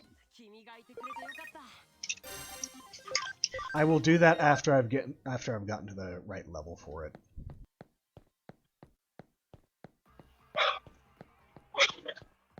Yep. Yippers, yippums, tasty. Fuck. I just reminded myself of that fucking TikTok thing where they're like, yum, tasty, yum, yum, ice cream, lick, lick, yum, tasty, yum. And it's the most, like, lobotomized shit that I've ever seen. I talked about this during one of the Minecraft streams, but I just... Oh, fuck. I don't know what's I don't know what's happened to the internet. We've got the yum TikTok stuff. We've got Skibbity Toilet. Yeah, Huggy Wuggy. What the fucky wucky? I mean, that is the updated version of So Dog, Very Bark. That's true. Man, I wish the people on the internet were a little bit smarter. If they were a little bit smarter, I'd be a little bit happier. Can we get back to being smart, please? Can I regain the IQ that I've lost being on the internet? No? Fuck. Okay. No.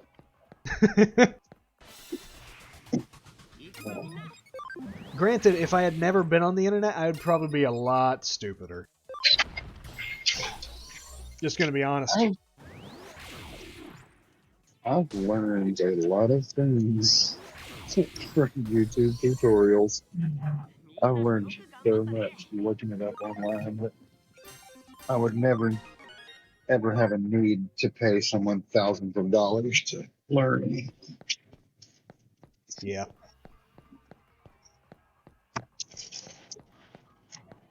I YouTube tutorialed my way through a surgery.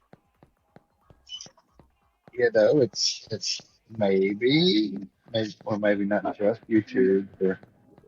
There may need to be some more advanced. Yeah, I went to WikiHow to learn how to perform heart surgery. Yeah, that's more possible.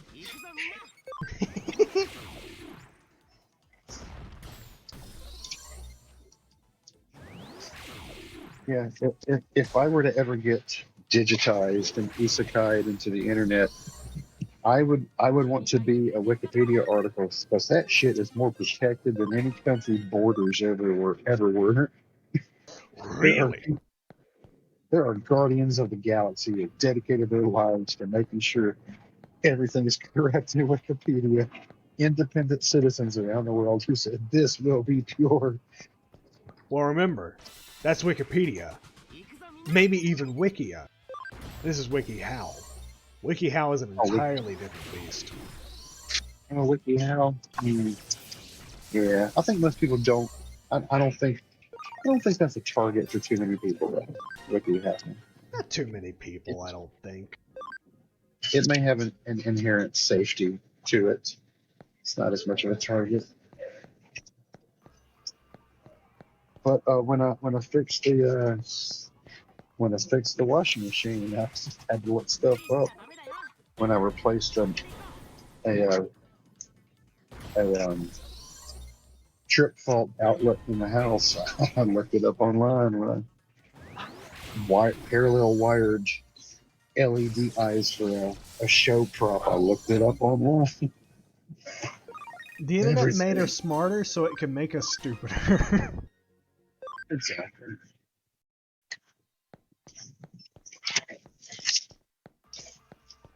But all that being said, the internet, and specifically YouTube, has allowed channels to exist, such as the Dad How Do I channel, and it's one of the greatest things that has ever been made. True, very true. So, yeah, we'll take it. How do I do the thing to do? Huh? Nothing, my brain was being stupid. Okay, so Normal day. Thanks. Well, your brain was, not you. You know what? How much of my brain is me? How much of my brain is me, and the rest is just like other organs doing their faint bit of thinking? Yeah, I'm gonna tell you right now, me and my brain, we are distinct entities, and we argue sometimes.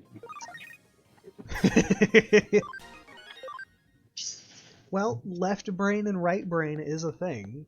Like, there was a study to solve seizures back in the past where lobotomies were still a thing. They would perform a procedure where they would cut the kind of connective tissue between both hemispheres of the brain, and it would solve the seizure. However, there was a very strange phenomenon where people would, like, go to reach for one thing and then find their other hand reaching for another thing. And it turns out that your two hemispheres of the brains, when you separate them, think independently. Both of them have an eye, both of them have an arm, and both of them have their own wants and desires based off of what they're designated to process. So your language center of the brain is on, I believe, the left side, which means that is the version of you that will be talking.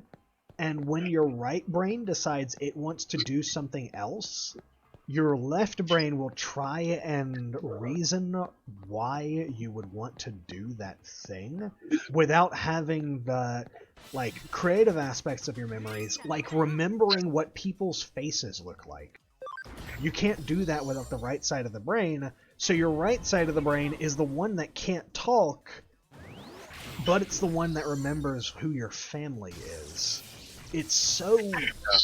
It's very weird. Yeah, my left brain is one horny motherfucker. You mean your right brain? Are you sure? Might be my left brain. I know it could be my right brain. Well, right now the two of them are communicating to make speech. If you had that cut, I wonder what your left brain would say. I think I'll keep my corpus callosum intact. It would be. A singular unified me is enough to deal with. Like, if it was possible to have that separated only for one day, I wonder what that experience would be like. Would it be as turbulent as I think it would be, or would it feel strangely normal? How is it to live with the two halves of your brain unable to directly communicate? I wonder if I would spend a day not overanalyzing things. Well, maybe that overanalysis would happen, but the emotion behind the overanalysis wouldn't? Like, I imagine panic is formed in the side of the brain that handles the emotional stuff. Well, the reasonable half of the brain would overanalyze but not panic because of it. Right. Yeah. It would have a more pure analysis, one that's tainted by the panic. And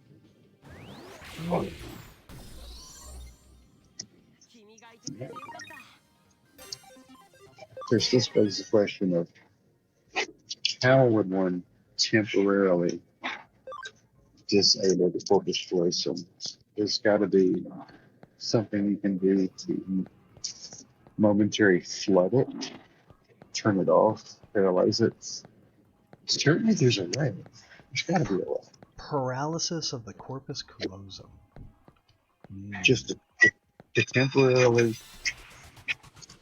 put up a roadblock on that highway. That would be such a weird experience. Oh, I like it though. Being able to study brain things without permanently changing the brain has been a challenge. So that, I wonder if they are able to do that. I don't know.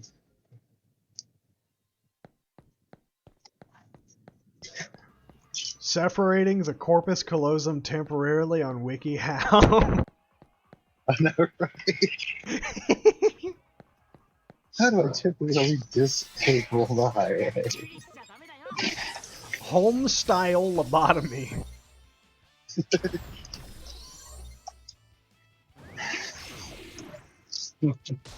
Home style lobotomy without a smartphone.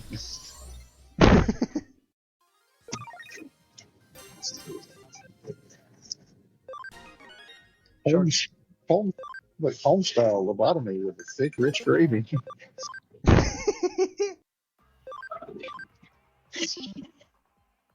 Oh, Okay. yeah. I'm saying I will have to look that up when I get time. Home style lobotomies. Well, yeah, also the temporary shutdown of the corpus callosum. That'd be pretty cool. Just double checking something with Shark. Okay. I need to get his defense and his intelligence up to 140, and I think that's bad news. Oh yeah, that's bad news. That's big bad news. He's got like 79 intelligence. Oh, God.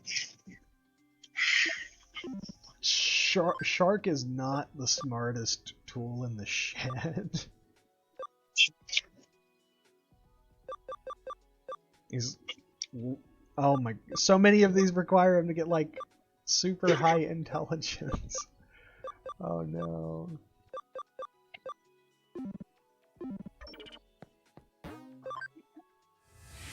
Oh boy. Well, that's fine. If we can get him up to level 60, maybe we can come up with something to help rectify that.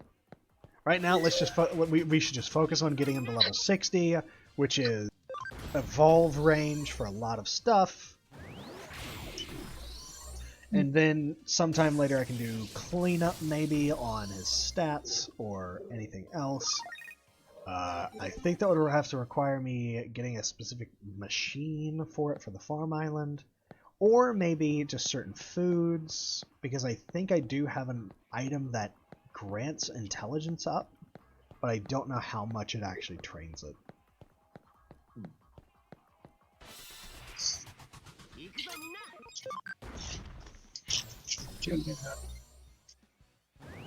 Get the brain, get the brain, get the big brain. Big brain, huge brain, swell your brain. Allow your corpus callosum to be devoured by the two halves of your brain. Word of the day, corpus callosum. Yeah, but now I'm going to hear you use it 57 times in the next week. Okay, well, I guess I won't be saying that particular phrase anymore. You can use it, because I think you use it correctly. This implies that there is another phrase that I use repeatedly because I discovered the word that I don't use, that I don't fucking, I hate my brain. Don't worry. I'm not going to point it at the world.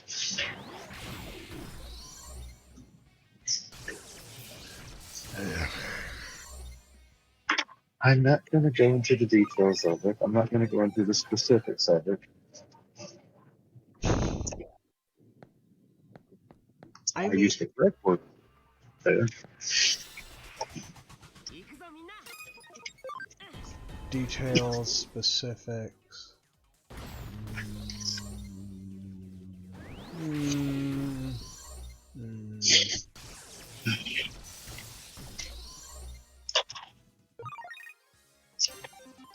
Don't worry about it.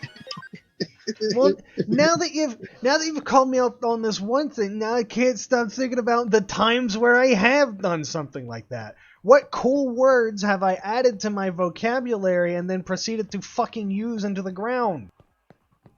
Ah! And why are you telling me about this now?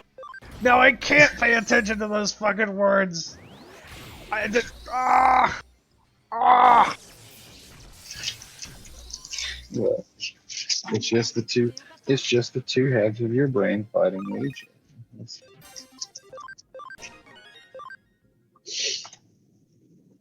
Half. Yep, the two halves of my brain connected by the goopy goop. The two halves of my brain tied together by the little cerebral bridges.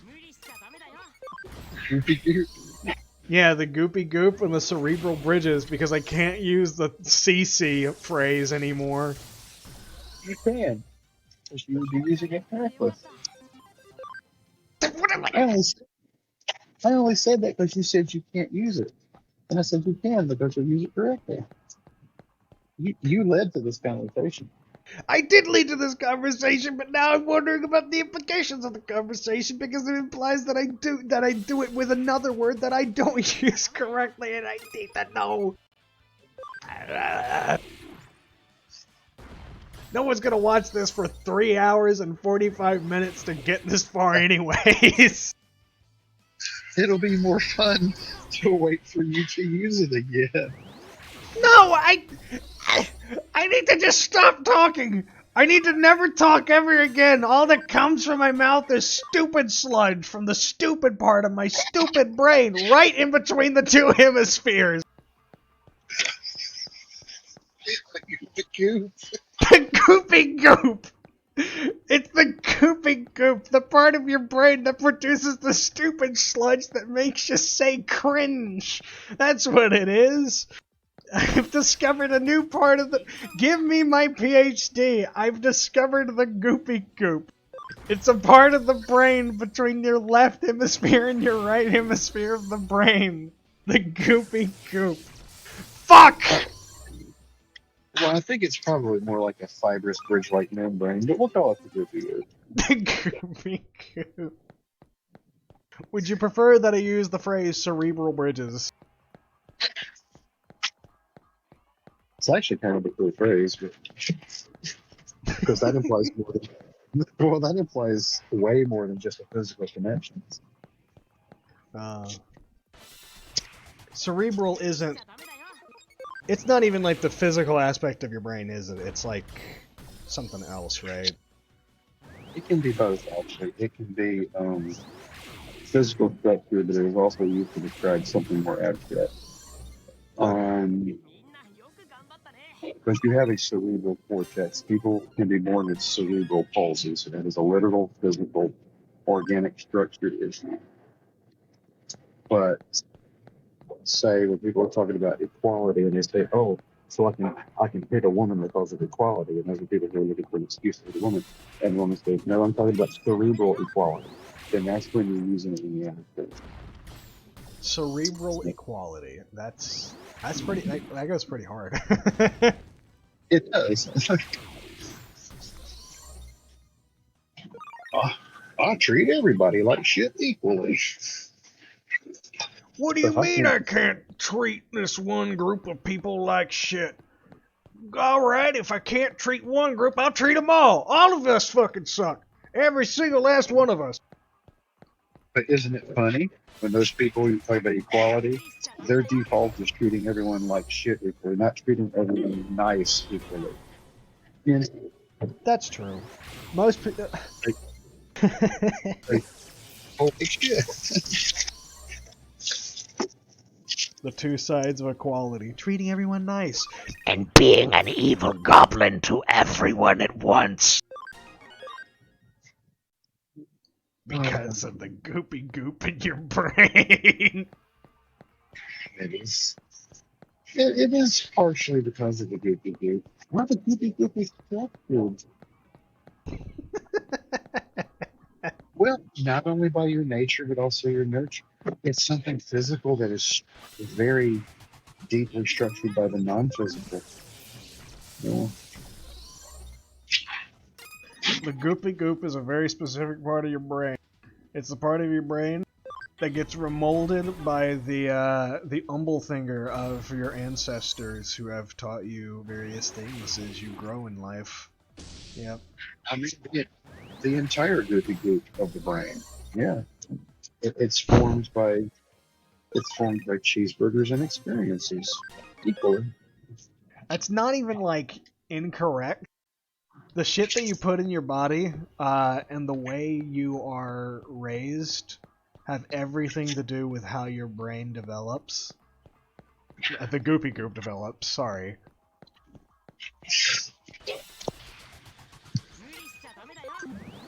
If you want your kids to think smart, make sure they eat healthy, or else you're gonna turn out like me. You wouldn't want to turn out like me, would you?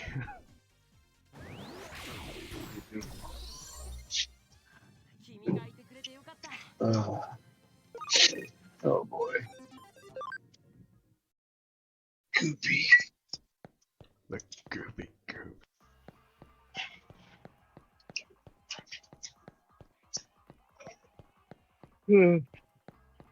I think we got like 13 more levels on Shark to go before he hits level 60. I'm not sure if he'll be in evolving range for the one, for a specific one, but I do know he will be involved in evolving range for something. That might be an avenue for him to build the intelligence he needs for the proper shape, but.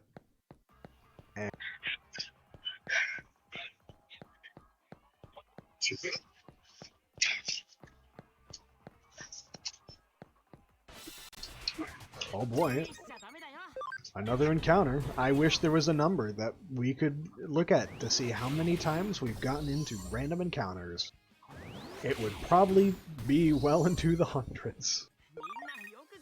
You mean they don't keep track of that? Those bastards.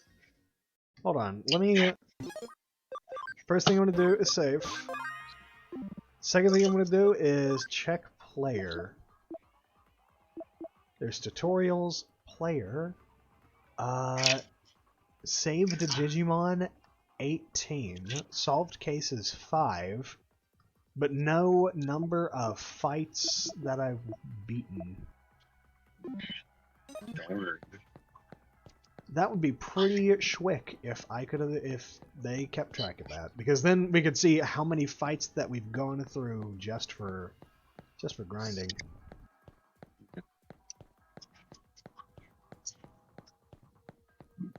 High above the mucky rock, castle made of clouds. And those things wonder girls, sing there so proudly. Wonder girl. What is the secret of her power? Wonder girl. Are you saying Wonder Boy or Wonder Bread? Wonder Boy. What is the secret power of Wonder Bread? Wonder Bread's not bad. It's not bad. There's this guy who does a lot of commissions of lady characters from fiction holding Wonder Bread, and that's just like the thing he does. Apparently, he spent like hundreds, if not thousands, of dollars on commissions of like usually white women holding Wonder Bread. That's just like the thing he does. That's it. Sometimes they're also chopping down a tree or committing deforestation and pollution, but it's usually just white woman grocery store with Wonder Bread. Interesting. Just holding Wonder Bread. I don't even think they're actually eating it. I think it's just like, yeah, it exists with Wonder Bread. I would like to commission a rendition of my great great grandma. Yeah, holding Wonder Bread. Oh. I'd like your curviest MILF holding Wonder Bread. Please, draw me your hottest blonde white woman holding Wonder Bread. Please, I beg of you, commission artist, give me Wonder Bread, specifically being held by white women. The Wonder Bread Bandit. Wonder Bread? God damn it, the Wonder Bread Bandit. And then he gets cucked by Dave's killer bread. Yo, the Wonder Bread guy gets cucked by Homestyle Baker. The Wonder Cock. He gets cucked by Arnold's kosher 10 grand.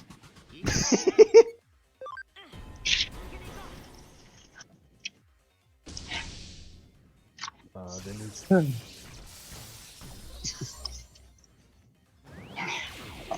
like, holy crap, there's some weirdos on the internet.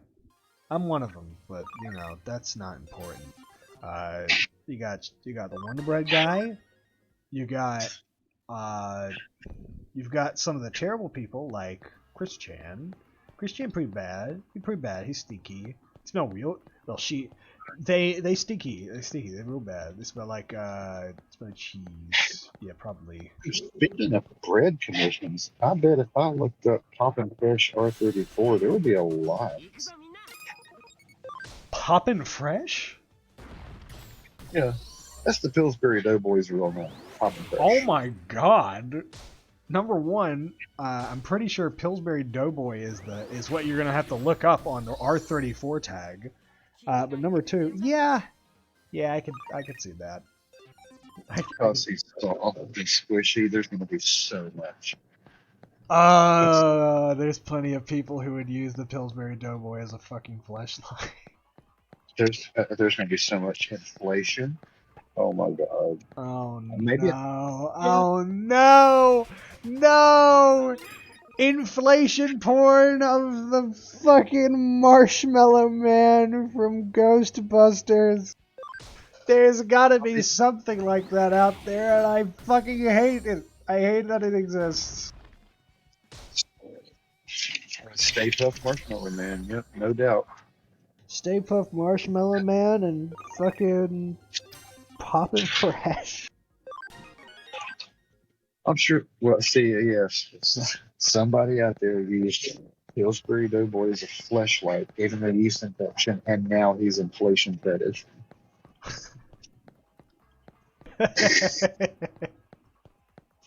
You know what? I could see very shitty AMV to Every Time We Touch between Pillsbury Doughboy and Stay Puft Marshmallow Man.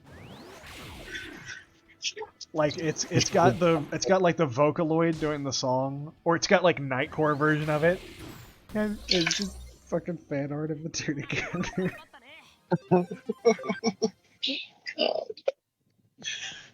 Oh, Jesus.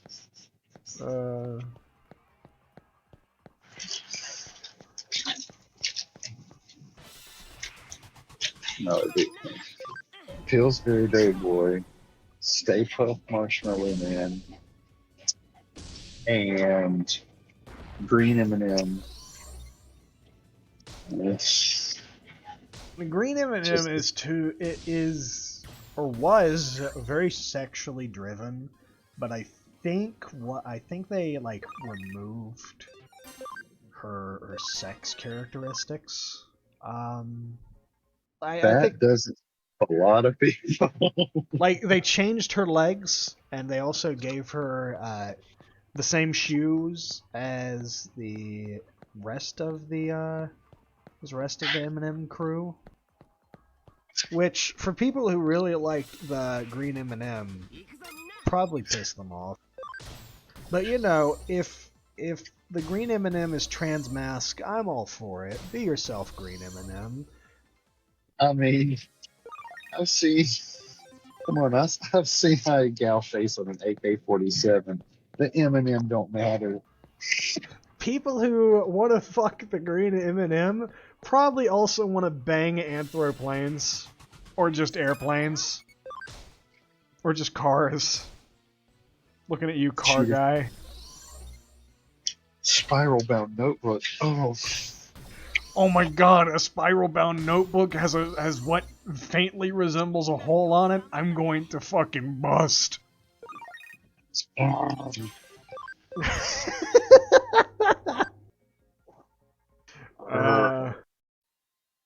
Oh my.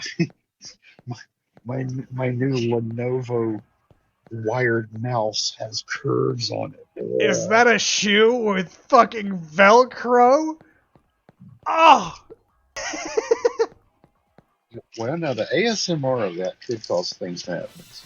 I'll give him that. Bruh. Velcro ASMR. Ooh, I wonder how much of that'll. That's what it sounds like when you tear the hemispheres of your brain apart and the goopy goop starts to spread. It sounds like Velcro being pulled. What if it really does? We better go to WikiHow and learn how to separate the two from the goopy goop and see if that's the sound it makes.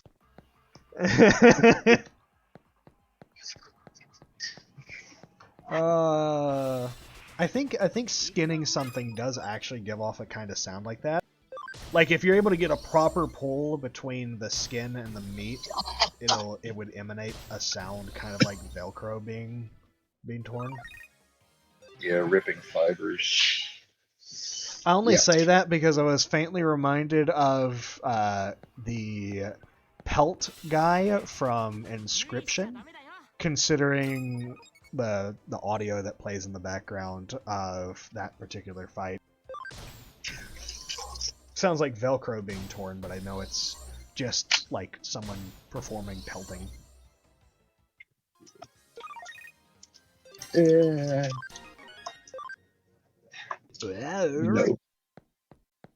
No pelting. We don't pelt rocks in this household, we pelt pelts. We pelt the spelt pelt. We rock pelts. I'm sure Leatherface is a great guy. He's an artist at heart. Yeah. We're all artists. My favorite cannibals from fiction. Leatherface. The Hannibal Lecter. The guys from Pirates of the Caribbean. I mean, we're all artists. It's just we have different mediums. For some it's clay, for some it's paint, for some it's promises, for some it's bullets. We all have different ways of making art. Yeah. My Yeah, so for some it's campaign promises. campaign promises? Are we talking about like political campaign promises, or are we talking about D&D campaign promises? Political, I didn't know there were other types. Oh, you know, when you refer to a D&D like storyline as a campaign. Yeah, but no one's making promises. Ah. Then political campaign it is. Yeah. Yeah, that's their medium for their art, their crafty work they create too. Crafty is fucking right sometimes. Yeah, they're creating an image. They're painting an illusion, and they're doing it with campaign. Those stinky bastards. They're artists, bullshit artists.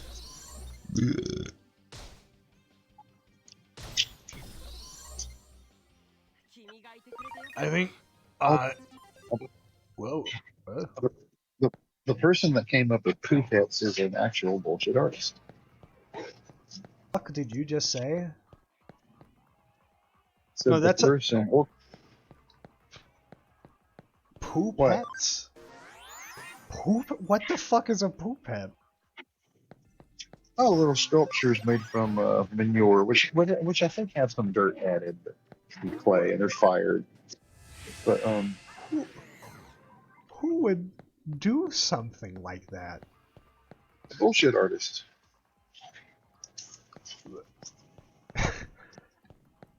No, is this like an actual person? Is this like an actual thing? I don't know if it was one person or several. I don't even know if they still make them. Let's just. That's disgusting. That's like something I would imagine a chimpanzee who's really smart would do, not a person. Why would I guess this.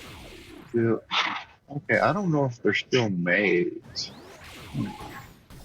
why would you want to assemble a sculpture out of shit? Besides the fact that it is gross, it's also biodegradable. It would fall apart eventually. Well, that's the thing. You put your sculpture in the garden, and it eventually helps everything. Okay, I guess. Now, poo pots made more sense. Like those little fiber seed starter pots. Well, if that fiber is from manure, then it's perfect. You want it to break down with the seedling. It's perfect. I suppose. But I guess poo pets aren't made anymore. Oh well.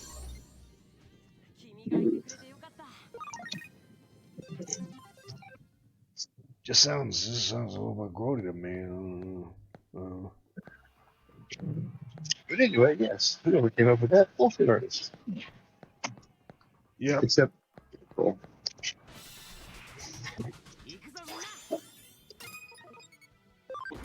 My canvas is the brain of others.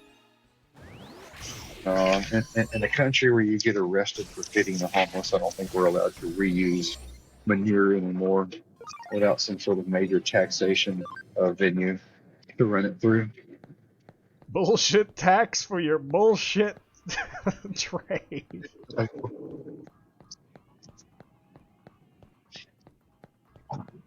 every time I see some article of someone arrested for feeding the homeless, like, wow. I fucking hate that. I hate that you can't even hand out the food you're planning to throw away to the homeless. Yeah. But forced poverty and classism don't exist. Ugh. Yeah. How dare you help your fellow man? This isn't communism. What's that? Generosity? In my capitalist society? I don't think so, you little stinker. What's the garbage man gonna pick up if you just hand out your leftovers to the homeless? The garbage man needs to get paid for taking your trash. He said, snapping his WWJD bracelet.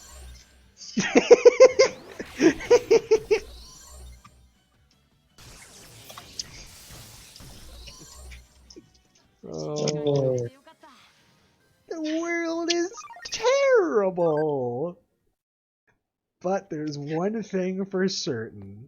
There's one thing that you can all be assured of. You've got your little goopy goop still intact.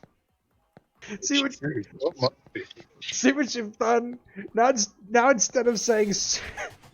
Now, I can't stop saying goopy goop. It's invaded my mind. It's replaced it. I literally cannot remember the name of the part of the brain that I used goopy goop for. I genuinely cannot remember the fucking part of the brain.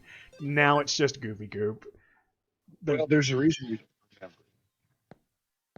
Because I told you that you were using the word correctly, so you don't want to remember it. That was not it. That was not it. It was the Like part of...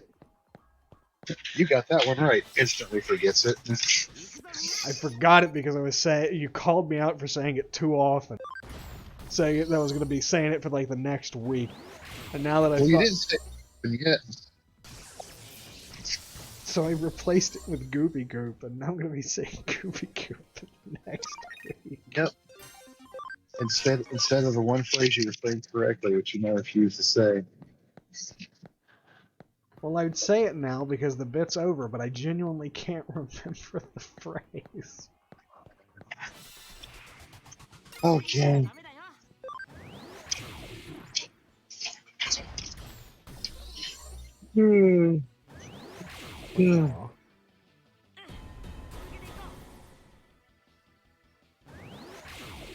You know, at some point, at some point I expected us to talk about crap. Because I have a team that looks like shit. But I didn't quite expect it to take this long to get to this point. That yes, that is. It took us about like 4 hours to get to that particular conversation. Which is, you know. But the fact that those 4 hours were available because the grind, the easy grind, still takes very long. Yeah. Yeah, imagine if I had tried to do this, like, without these 3 boosters, each holding 2 boosters, therefore making it, like, 9 boosters.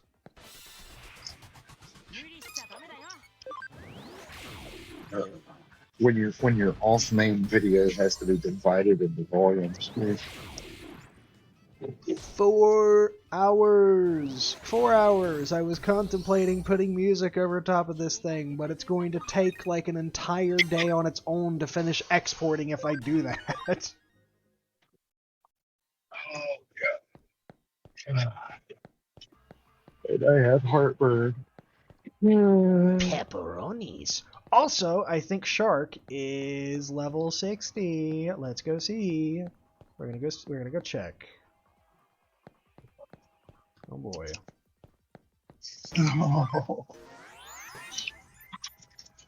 Oh, that is so warm in my throat, my belly. Okay, Shark has at least 2 evolutions available to him. The others are restricted only by the lack of intelligence. I'm going to check something over here. Yeah, I don't know if he'll be able to get those quickly anyway. I will look around to see if there's a way for me to get an intelligence training device, because that would be... having that on hand would be pretty freaking useful. I might be able to buy one from the Eden entrance. Here we go. Nope. Okay.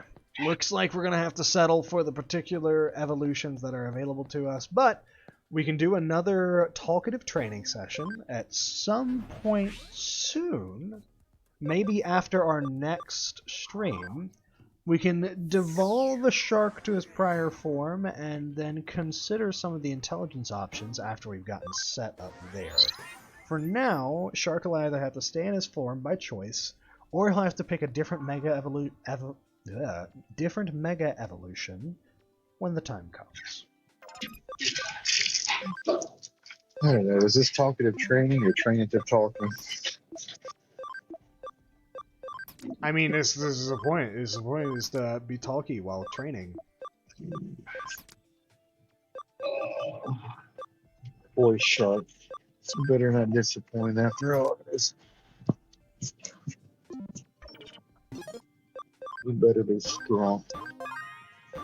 You'd think, after evolving back and forth so many times, he's got 196 attack.